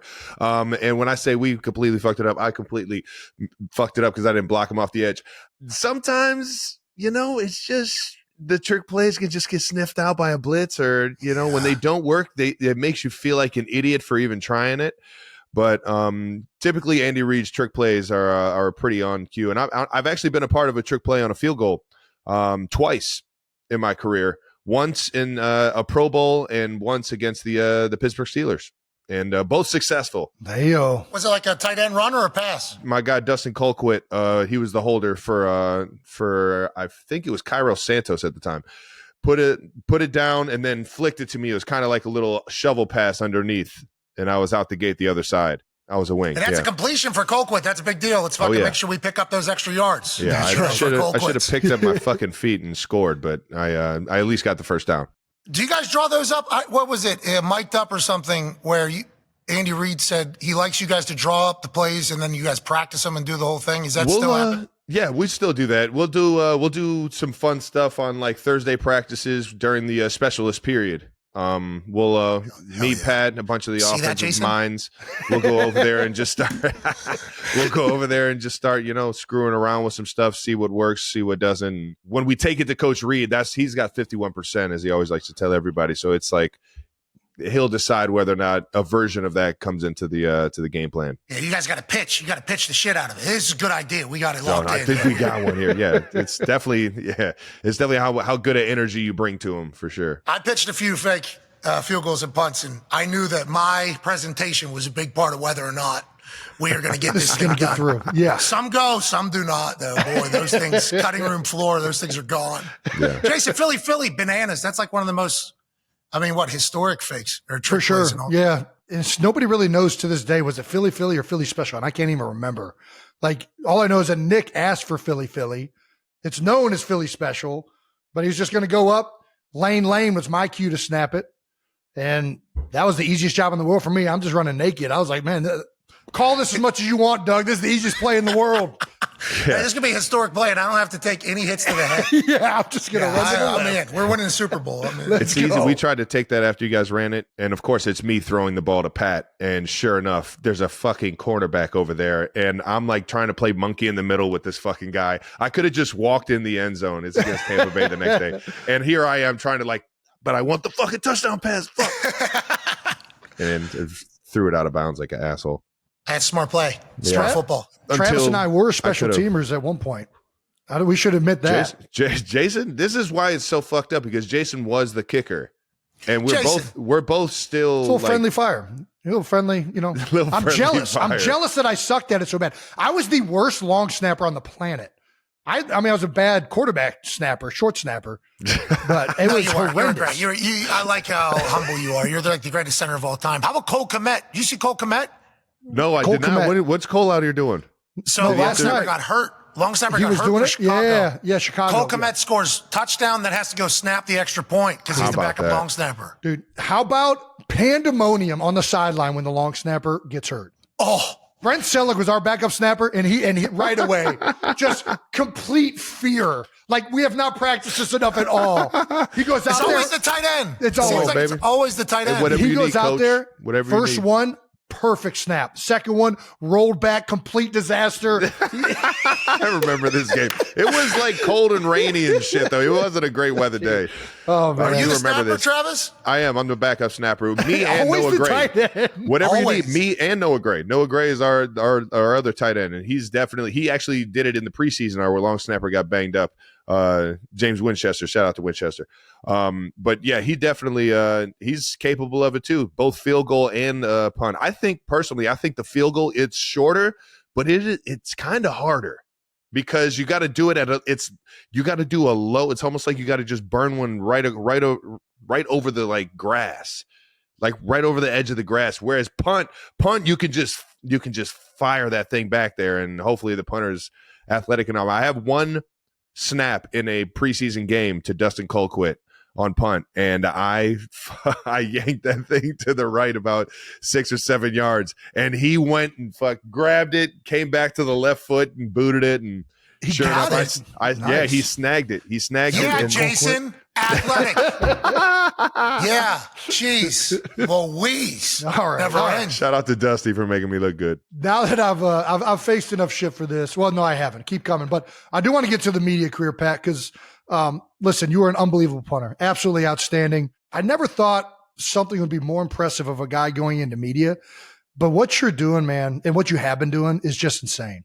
You're by far the most talented guy I've ever seen in the space. It's You're not even close. all over the place. Relax. Dude, and you've done it your own way, which is even more remarkable. Did you know that this was something that you were going to get into like your whole career? When did you know you were going into media, and how did that Well, I transpire? appreciate you saying that because literally since you guys have tried it, you guys have had massive success. So for you to say all those things that you said about me, I could just go ahead and, flip that right back to YouTube. Absolutely crushing it. Congrats on that 9-figure deal. Hey, man. All right. Yeah, thank you for paving the way. Hey, good that's sir. good Thank shit, you for boys. paving the way. That's good shit, boys. Owning it yourself. Okay, boys. That's good shit, boys. Okay, so I think that's the thing. Like, I have a great group of dudes around me, though. Like, the dudes I have around me are so incredibly talented, and we all kind of understand, what is needed to be done each day. Like, we're in here full time. We try to keep up with everything that's happening in the sports world.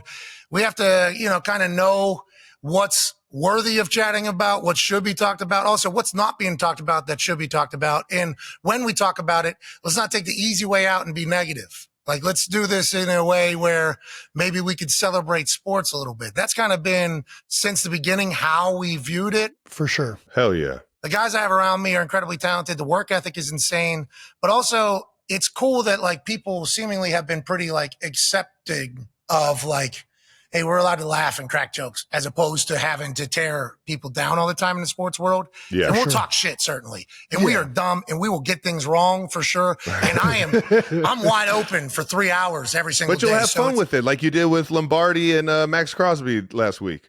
Bingo. So you'll we have get fun into with some it. shit. Like because we are just kind of out here Ripping having a it, conversation, trying to have a good time.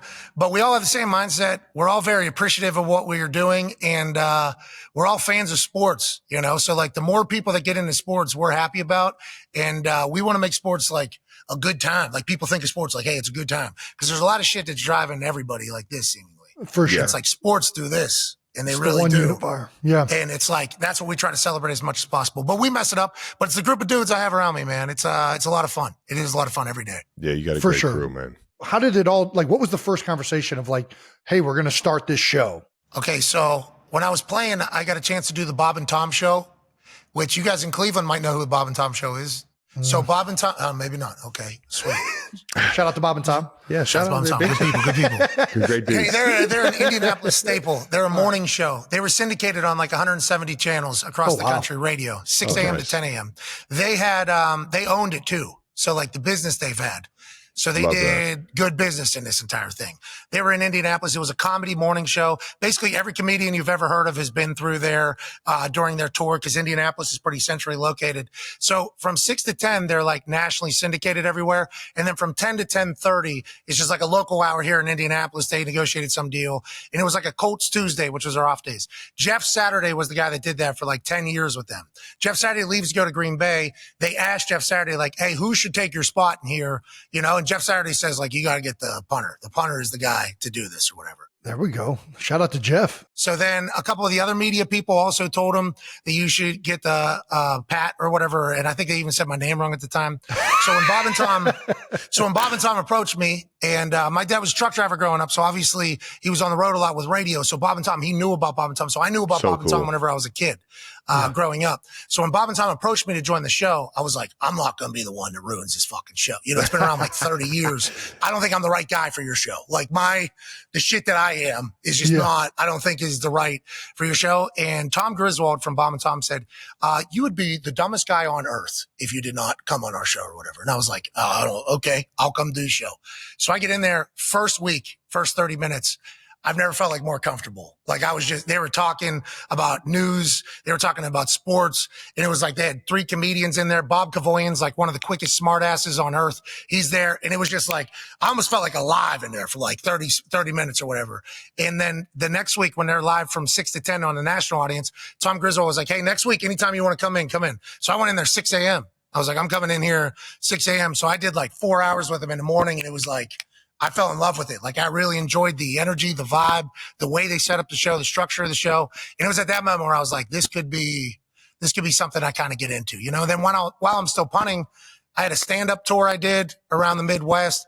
I did some other shows here in Indianapolis. I had a podcast. I had a merch store while I was playing. So it was like, I was kind of doing the next step while I was still punting, and I was finding like fulfillment in all this stuff away from punting after the offense failed. You know what I mean? Yeah. Like I was having a good time with the charity stuff I was doing. I was having a good time with the comedy stuff. I was having a good time with the show. And it was like, I need to fully focus on one of these because there's only 32 jobs in the NFL. You got to have respect for that. But then also this is so much more fun. And I'd taken care of everybody financially that I thought I had to take care of with my NFL money. And I was like, all right, I'm going to try to chase fulfillment here. And then it's become all this. And it's so stupid. I'm so lucky, so thankful, and I have a blast. I'm literally just trying to enjoy it all. It's such a genuine way to get into your next career, though. Like I can't stress this enough for the guys in the NFL that are looking for something outside of football. You have to do it while you're still playing. Use those off seasons and the little connections that you make throughout your career to be able to set yourself up. And it's so cool that you started doing that, you found it, and then you just fucking took off. Come on, you fucking took off. Did it actually make it easier for you to kind of hang it up, or like you could probably have played as long as you wanted to, dude, right? I mean, punting. Yeah, Pat could still be out there kicking balls. So I played that soccer tournament last summer. Yeah. I ripped my hip flexor kicking balls. So I don't think I could still. Hate to see it. Jason, I don't think I can still do it. You were fucking balling though. When I retired, you were balling. No, I'm saying you were balling on that in the 7-on-7. In the what was it 7-on-7? What was that league? Yes, you know. Okay, you saw it. You saw this. I saw the crosses. I saw. Yes, it was fucking electric, dude. Are you kidding me? I was in Cary, North Carolina for like 4 weeks. We were down there. I did not know what I was signing up for. And then our team got like good. Our team started like bonding. Our team started having chance. Man. I was like, I fell in love with it. But then, just ripped my shit. I mean, I had a pool of blood in my thigh for like 3 months. That's when I felt old. Yeah. You know, that's when I felt real old. Oh man. But yeah, definitely. I think, whenever guys retire, and you know the stats, obviously you guys both, about the 80% fall into bankruptcy after 5 years of professional athletes and everything like that. And I always wondered why, like when the NFLPA would come in, they always talk to us about like saving money and yada, yada, yada. And I actually asked a couple times, like, how come there's no ideas like for everybody to make more money when they retire? Like, why can't we hear more like, hey, your story matters money? Like, hey, speaking is maybe something you should get into. Tell your story. Everybody who makes the NFL has a story. Everybody. Like no matter what the story is, that success story can pivot you into a new profession later. I was wondering why that was never talked about. So I think like fully focusing to this, and I retired very early, and everybody said, and a lot of the people said I was dumb. Yeah, a lot of people said I was an idiot when I retired. $6 million on the table, all that, yada, yada, yada. So there was also like, did it make it easier to hang it up after hearing that? Maybe not, but it also made me get to a mental point that was like, I'm fucking making it. I'm going to prove all these motherfuckers wrong. Yeah. Backs against the wall, boys. Yeah. These people are not going to be right. Yeah. Like that is not going to happen in there. Driver. So yeah, baby. I think having a focus, having something to focus on, enjoying what you're doing, and still having like the locker room, because I got the boys here, you know. Yeah. It certainly helped a lot. It certainly helped a lot, I think. I love it, man. You've talked about your boys all, and one of the things that has been so fucking awesome about the way you've done it is you have not changed who you are or how you do it. I still remember seeing you down in the Pro Bowl. What was that? Arizona, maybe? Or maybe it was like, yeah. You're the exact same fucking guy, no matter when you are, whether you're on TV, off, like wherever you're at, you are Pat McAfee. You've brought all your boys with you. You've done it your own way. You've created your own path. He's a real one. The way your brain works is fucking, I don't even understand it, to be honest with you, man. It's like always just the neurons fucking work. The only thing that works better than your leg as a punter is those neurons you got up there. They're freaking clicking at all times, brother. It's impressive. Thanks. I appreciate that. To see where it's gotten to now, ESPN, College Game Day. I don't know, man. Did you envision it getting to this? Are you happy with where it's at right now? Were you always a College Game Day, were you always excited on a College Game Day? I mean, you had a pretty good college experience over there in West Virginia. No. Was it always? Good times. We had good times in Morgantown. We got to talk a little bit about that. We know some guys. We know some real dogs that were over there in West V, man. That was my first alcoholic drink, was in Morgantown at a 7-on-7 tournament. I think that's a lot of people's stories. I got a lot of people's stories. We went down to the gas station and got Mad Dog 2020 Orange Jubilees. Yeah, it is. Oh, baby. Let's go. Those Mad Dog 2020s used to be a real problem. Yeah, because the color, I think everybody thought they were softer. They were not. No, they were not. They were not. No. They were throwing a hundo. You know, they were in. When you talk about College Game Day, I think just like everybody else in the NFL, like we watch College Game Day every Saturday to keep up with. It's in every NFL building, you know. And I think in college we watched it every single Saturday. So I think I've always been a College Game Day fan. You know, come from Pittsburgh though, which is an NFL town, which is, you know, interesting. So whenever College Game Day becomes an opportunity, it was never a show like I thought to myself, like I could be on. Yeah. But then whenever you're presented with an opportunity to be on like one of the top two institutions in the history of sports media, and it's football and it's wrestling, you know, because it's in front of a live audience. Yes. So, and obviously I am so incredibly lucky to have a relationship with the WWE too, growing up, how big of a fan I was of wrestling and WWF. Fuck yes. Everything it is. So it's like football and wrestling. And it's one of the greatest shows in the history of shows. And you're like, there's only so many spots. So massive honor to even be asked to do this. It's like, all right, I'm going in. Man. I'm going to go in. And I've been baptized by college football in this entire thing. It is electric, bro. I know you're from Cleveland. I'm from Pittsburgh. These college towns, especially down there in the South. I mean, out in Oregon, bananas, Berkeley, crazy. These people in the South are praying to it's God, it's Jesus Christ, and it is the team. You know, it's like, it's crazy. It's been an honor, dude. It has been so much fun. So I try to have a blast everywhere I go because how committed in like, that is a part of college ball, like all the pageantry and the tradition and loyalty. So I'm lucky to do that, man. I really am. And to say, did I know it was going to go like this? No, bro. I had no idea. I had no clue. I was hoping just to be able to survive and pay my guys. And like, we just have fun, go to work together, do our thing. Oh, yeah. But then like things just kind of happen. I remember the day you went door to door. Come on, bro. Handed out some envelopes, man. You kidding me? That's a real one right there, man. The backpacks to the boys. Yeah, the backpacks. My bad. Yeah, those still happen. They do it in a different way that's much easier to tax, you know, because I guess backpacks of $100,000 is not the easiest way to. It's not the best tracking. And then to broadcast it too, so everybody let's make whatever sure. happened, we saw a backpack. Was there actually cash in that? No. There wasn't anything in there. How much did he say? He said how much? It was a bit. There was nothing in there. Yeah, there's fake money. What's the better atmosphere, college football or NFL?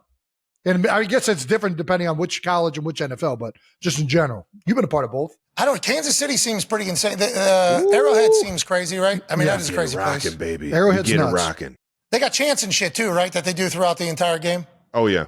In the home of the Chiefs. And when you're in an away place and you hear that, you guys got to get pumped about that. Oh fuck yeah, we're here. We're here. I just know the away team or the home team hates that shit. That is one thing I'm jealous of soccer stadiums is those old school chants, those call and react chants. Yes. You don't have so those. that's what every college has. That's what every college has. Those are electric. All right. So that keeps the stadiums like throughout. Like, there's a dead period in NFL games maybe. Yeah. It's like the college ones, there's no dead period because there's like give and take calls back and forth. See? Like when I do all that shit on game day, it's like that's what they're doing in the stadium. And I'm very lucky to learn that. The day before. It was so fucking electric out in Eugene, Oregon this weekend. You had me off my couch singing with you, dog. That shit was, everybody is in the group chat. Every group chat I'm a part of, like, bro, Pat McAfee's the best thing to happen in college football. Everybody's saying it. Dude, you had everybody livid and ready to fucking rock and roll for that Oregon-Ohio State game, man. Tell everybody I said thank you for the kind remarks. And the thing about it is, I'm learning that from like walking around the town the day before. So I try to go like experience like their food spot, like what's their food spots that they talk about. Cause every college has man. Like Hell yeah. So I'm trying to tell my own story. Like when I go experience, I go see some spots. I'll go see the team facility and I'll try to ask people at all these places. I'm like, hey, what's the shit? what are we saying out here? And I'll get like an answer from somebody and they'll be like, you say go. And then they'll say docs. I'm like, okay, they'll go. And they're like, they'll go with you. I'm like, thank God. Cause there has been one time it was for the WWE. I do like a commercial break. I cut a promo on commercial breaks in these arenas, and I try to do the same thing. I try to get the local thing. I was misled. I was told that the crowd was going to go, and they did not go. So the first time when that crowd responds to me in the morning for game day, and I hear it back, I'm like, I was not lied to. That's good news. But Eugene showed up in a big way. Berkeley showed up in a big way. Obviously, Alabama, those places. I'm having a time of my life, man. And I'm learning so much about all these schools, and everybody's cool. Yeah, you look like it, and you look like, dude, you play to a crowd great, but it doesn't look like it's like being done in any, like you just are genuinely loving to be there, and it's fucking awesome to see, man. It's awesome. Well, that's like a part of it, like that's a part of college ball is like the fans. Fuck yeah. That's the beauty that you're on site that you get. Let's take advantage of it, and you maximize it, brother. It is awesome to see. What were you wearing? You were wearing a Fred Flintstone thing during picks the other night. Dude, I don't know what I'm doing. Yeah, Jason. Wilma! That's awesome. That's awesome. You enjoying it? You're crushing it. You're doing having fun. I'm having fun. I'm learning. I do want to, dude, I would love to talk to you when we even got more time about how you prepare. That's the one thing that's the craziest is I've never watched this much football. Like when you play, you watch your own team and you get really hyper-focused on the players you're playing and what you're doing for the game. Now it's like, dude, I got to watch like all this stuff. Like everybody's just watching all these games and it's hard. And for you're doing all of this. Like it is even more impressive. Yeah. You're in every fucking sport. Dude, I don't know how your mind does this, dude. I don't know. It's the neurons. The neurons are operating on a different level, man. So here's how it works. If I see it, normally it's going to stay there. All right. There you go. That's dope. But I have to see it though. So like the night before college game day, I'm running through everything. I'm running through every team. I'm running through every player. I got Tone Diggs, one of my guys. He writes up a full preview of what the weekend will be like, but I have to see it, So once I see it though, it's in there. So it takes up some time. It's like for you acting, Travis, what were you? Did you memorize? How'd you memorize those lines and everything like that? Yeah, the lines are, you gotta, I was fortunate enough to have an acting coach and you just keep shooting the lines over and over and over again until you get comfortable with it. And then you'll finally find out and feel out what the scene actually is. At least that's what my learning experience was for the lines and everything in acting. And then you can kind of riff. How'd you do? You crush it? I think Jason didn't tell me I sucked. So far so good. Yeah, so far so good. Let's go, dude. Yeah, baby. Let's go, dude. This shit's fun as hell. Congratulations, dude. Thank Hell you. yeah. I mean, I don't know how often people just celebrate right in your face on your show. I apologize for doing that. Dude, But that's on me completely. That's awesome, though, dude. I think about some of the shit you're doing right now and like the pictures. My wife, massive fan of your lady. So I get updates on all this shit. You're just having dinner with Wolverine and Deadpool, and then you're out. It's like, do you ever like at this point, you still understand, right? You still at this point, it's just you can't fathom what's going on, so it's just like a dream. You're just like, oh yeah, no, you're not surprised by like the next thing that comes in or comes into your life, or the next person that walks into the door. Yeah, it's crazy. It's insane. I don't know how the fuck I got to live this silly ass fucking life, man. But I'm definitely fortunate for it, for sure. You've earned it. You've earned it. Never forget it. That's awesome, dude. We're gonna wrap up this segment with we got to ask. You don't have to answer. We prefer you answer, but obviously this is up to you, Pat. First question, we got to ask. Nick Sirianni brings up a story about you all the time, drunk and swimming in a canal. He brings it up during the off-season portion where everybody's going away, and he's talking about don't be too crazy when you're away from the facilities. Could you maybe share that story with all the 92%ers out there? Well, I hope Nick Sirianni, Coach Sirianni, was an honorable lad and said that that's all alleged. Okay. I was certainly found rather intoxicated, very early in the morning, shirtless and wet. Late in October, it was cold. It was a cold morning. And in the police report, they pieced together that I had probably been swimming in a canal nearby. Big thanks to those cops. They got me off the streets that morning when I was certainly intoxicated publicly. Got a $140 fine for that. Had to do some community service. Ridiculous. And I still haven't got it cleared that we don't know if I was in a canal, and by we I mean the police or me. Nobody has proof. We've learned from that. We've moved along. But yeah, I appreciate Coach Sirianni saying don't be that guy and me being that guy, because you should have seen how I felt in jail. I was like, I am not a good enough punter to be sitting in jail right now. No way. I thought it was over. Who's the bigger legend in West Virginia? You or Owen Schmidt? Owen Schmidt, dude. That guy could be governor anytime he wanted to be. Dude, it's insane, ain't it? Legitimately. Truck driver. Dude, he's a truck driver. He works for UPS now. Yeah, I'll FaceTime him. I'll FaceTime and he'll be, at work, and then he'll introduce me to a couple of the boys. I'll get a chance to chat with him. I got a chance to see him a few weeks ago whenever we went to Morgantown to do our show before West Virginia took on Penn State. If you do recall in that game, West Virginia lost Penn State, but there was a 2-hour delay. So there was a 2-hour delay. It wasn't a real game. Right. It shouldn't even count in this entire thing. But Owen was there. He was one of the guests. He drove up from Greenbrier area multiple hours. I did not know he had to drive that far, so he held that over my head, obviously, because Pat White came in from Alabama. I got Pat White on a plane to come up. How about it, baby? So I got Pat White on a plane to come up. Flew him up to Morgantown. We're going to make sure Owen Pat's had here. to drive, so he held that over my head, obviously. Yeah. But as soon as Owen gets in front of that crowd, they pay their respects, man. Owen Schmidt is like the living embodiment of what a West Virginia Mountaineer should be. And I've never seen a human be able to delete beers like Owen Schmidt. It's impressive. Very impressive. Wasn't it his nickname? Is this true? And this is the story I remember. His nickname was Runaway Beer Truck. Is that accurate? Yeah. Yeah, it was probably the most perfect nickname ever given to anybody in the history. Literally. You want to talk about run right through a fucking brick wall, man. That guy would do it all. He would break helmets, Travis. He would break face masks. On his face. And then, he was psycho. We got to talk about 2008 UC versus West Virginia. I know you remember this one. I said a story earlier about alcohol being my first drink ever being in Morgantown. I also had the first beer poured on me in a football uniform in the corner of the end zone after overtime, which you freaking solidified with how long was that kick? That was a long one. That you sent. I forgot that game. That was like Big East championship type game, wasn't it? It was huge. Yeah. There was a lot on the line. Yeah. We won in overtime. It felt like you had to make a field goal at the end of regulation to send it to overtime. And an onside kick. And an onside kick. Yes, forgot about that. Forgot about that. Yeah, it's all coming back. I am starting to remember. You remember our fans were sprinting back in. They left. They went into the hills. They went to the hills. Then they came back with cans. I don't know how they got them in the stadium. They running in. I do remember that. Yeah, I do remember that. And then we lost. Well, we got a roughing the passer, I think. It was something like that late. There was a penalty, and then Kazim Ali caught one in the corner of the end zone. Yeah, our tight end. And I just remember beers being rained down upon us. It was...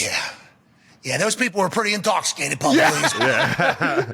They were maybe in a canal. A lot of emotion. They were up and down that whole game. Hey, that Cincinnati, West Virginia run was cool. When you guys had Brian Kelly's head almost exploding every week. Yeah, well, you guys started it, right? Was it you guys or Louisville? It felt like it was Louisville. Then you guys took it from Louisville. Then we took it for a little bit. There was like a weird run there where the Big East actually had some really good teams. Okay, if I recall here, new Big East happened. I don't know if it was the year I got there. 2005 is when I graduated high school. So when I get there, I think it was new Big East. Louisville just came to the Big East. Remember, they were supposed to run Big East, I think. Yeah, Brian Brom and who was the running back that they had that was a beast? I can't remember his name. Anyway, Mike Bush. Yes, Michael Bush. Absolute dog. And then Harry, I think, was over there too. Like they had a great team. Yeah. We triple overtime. I think my freshman year we beat them. I think so. It was like we had it. Then I think Louisville took it. Yeah, and then Pittsburgh was pretty good in there too. They had old Fitzy and LaShawn McCoy. They were never the front team though. They were good. I don't know. I might have just been a Shady fan. I don't know. Shady. Oh, they did win one year. I think you're right. When Shady was there, they might have won one year too. No, they lost. They lost at the end of it. Talk about ball security. Yeah. Shady would show up in your stadium and get the ball like this and shake the shit out of every human in there. It's so crazy. It was awesome to watch. Big East was real deal. It was. It was a fun conference there. Yeah. Shout out to the old Big East. All right. Rest in peace. Rest in peace. UConn even didn't suck. No, they UConn. Sucked. Yeah. UConn. They used to grow that grass They were making out. some runs.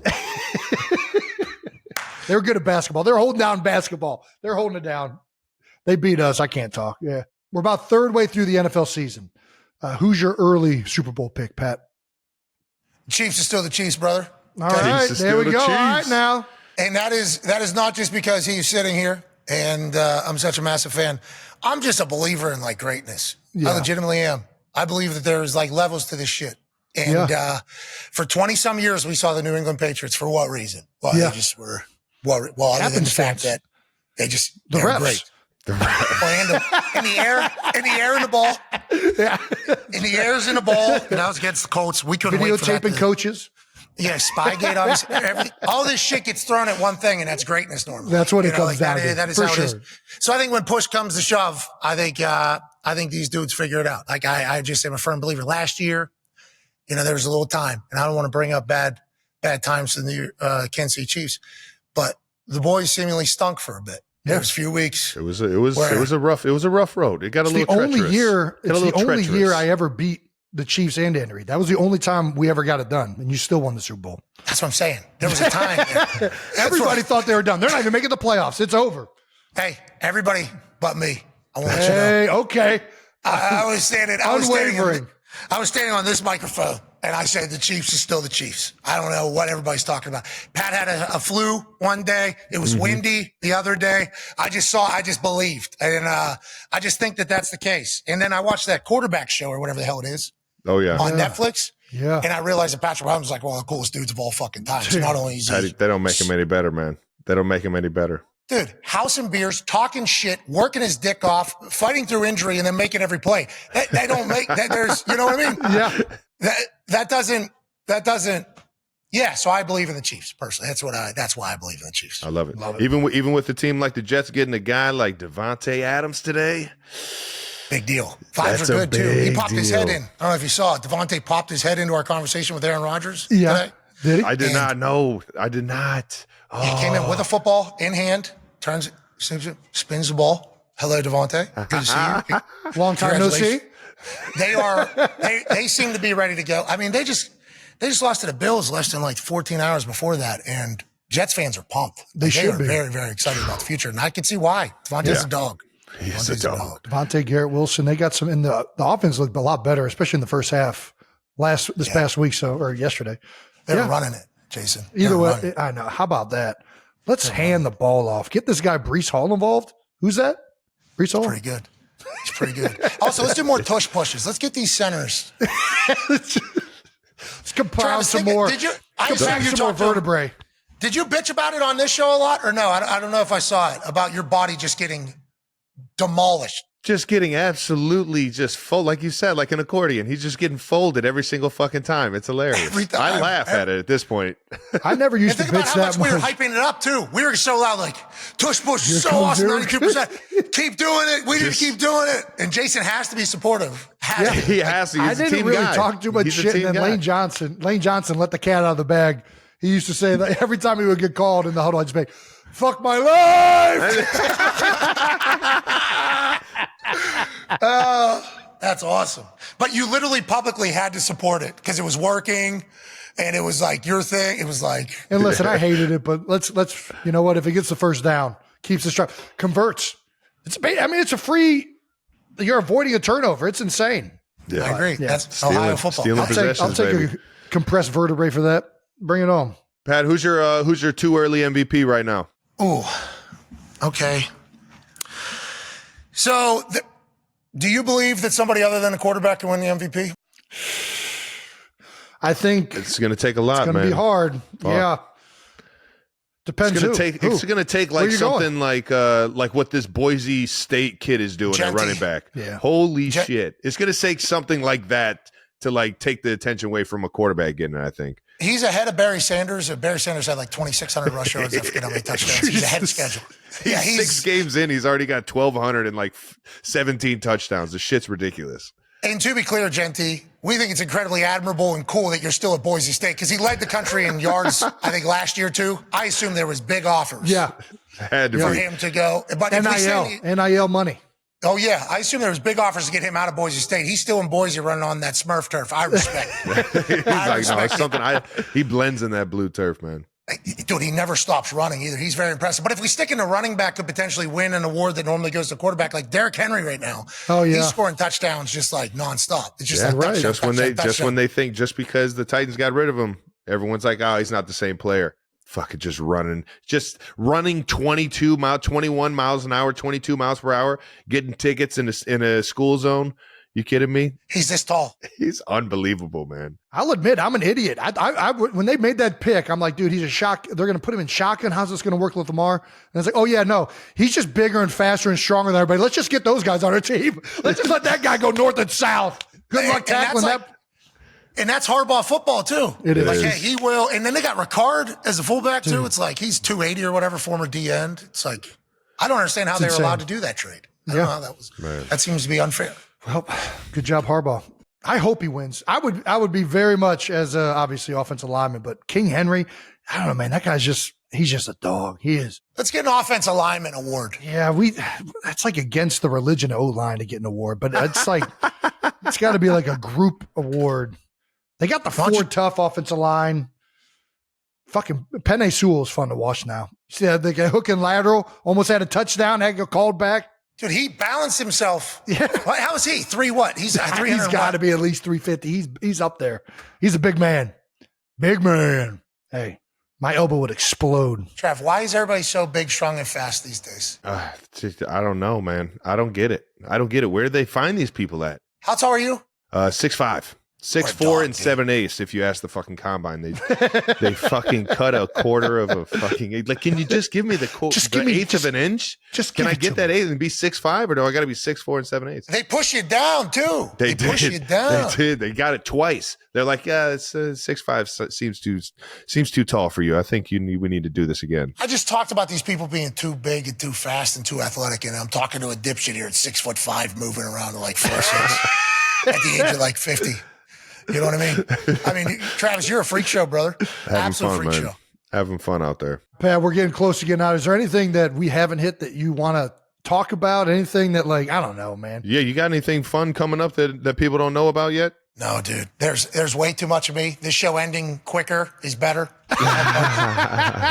But aside from that, I would like to let you guys know I appreciate the hell out of the invite on the program here. I'm a massive fan of you guys. And what you're doing right now with media is a big deal. And I hope you get a chance to kind of take it in and enjoy it all. You guys are legends. And Travis, the fact that you're still able to do all this while still playing, I know it's not easy to balance. You keeping the main thing, and still being able to do all this. Incredibly impressive. And Jason, your big ass with your untied Timbs, just getting dropped into this media world and taking over. Your acting abilities in a Buffalo Wild Wings commercial and then the ESPN NFL Monday Night commercial. I mean, let's go, boys. You guys are crushing it. Great time to be alive. I appreciate you all, you both so much. Well, the honor's all ours, Pat. Thank you for coming on.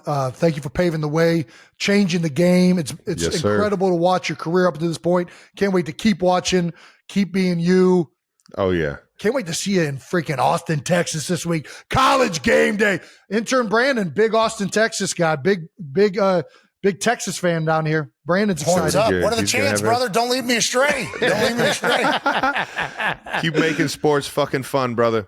I love watching you, man. Love watching you. Let's and I can't wait to join you on the fucking show sometime soon. Yeah, don't feel both of you. Okay, there is an open invite for any Kelsey mama. I want to get to the fucking Thunderdome, and I'm fucking pissed I haven't been there yet, man. Okay, that shit looks like. Hey, listen, if you make it out to Indianapolis ever, would love to have you here in the Thunderdome. Have a good old time. But anytime you both want to come on the program, open invite. Whenever the hell, I would be grateful and thankful, just like I am that I'm here. And you guys, you're the best, man. You're the greatest, brother. Pat, thanks so much, brother. All right, now. Pat McAfee, ladies and gentlemen. You're the greatest, dog. Great. Thank you so much to Pat McAfee for coming on. I can't tell you how electric that was. Pat Mac, man. That's one of the ones we've been waiting for. We've been waiting to get him. We finally got him. Thank goodness. And he's the busiest dude in the world. Thank you, brother, for giving us your time, man. We fucking love that dude, man. He's changing sports for the good, man. He's making sports fun as fuck. Similar to how I was talking to you about being a part of ESPN and everything. McAfee's doing it at a whole nother level, man. On all aspects, the college world, wrestling, you name it, man. All of sports, he's making it better, man. Thank you. Appreciate you coming on, brother. He's changing the world, but he's still staying true to that Yinzer. That wraps up another episode of New Heights. Thank you, obviously, again to Pat. Make sure you're subscribed on YouTube to the New Heights channel and follow New Heights on the Wondery app or wherever you get your podcasts. Reminder, you can listen to New Heights episodes early and ad-free now by joining Wondery Plus in the Wondery app or on Apple Podcasts. Once again, New Heights is a Wondery show produced by Wave Sports and Entertainment and brought to you by Peloton. Find your push, find your power with Peloton. Hey. Follow the show on all social media at New Heights Show with 1S for fun clips throughout the week. Thanks to our production and crew. We fucking love you guys, and we owe you guys big time. Thank you to all the 92%ers for tuning in, and make sure you check out Wondery Plus for our little bonus extra video. It's going to be fun.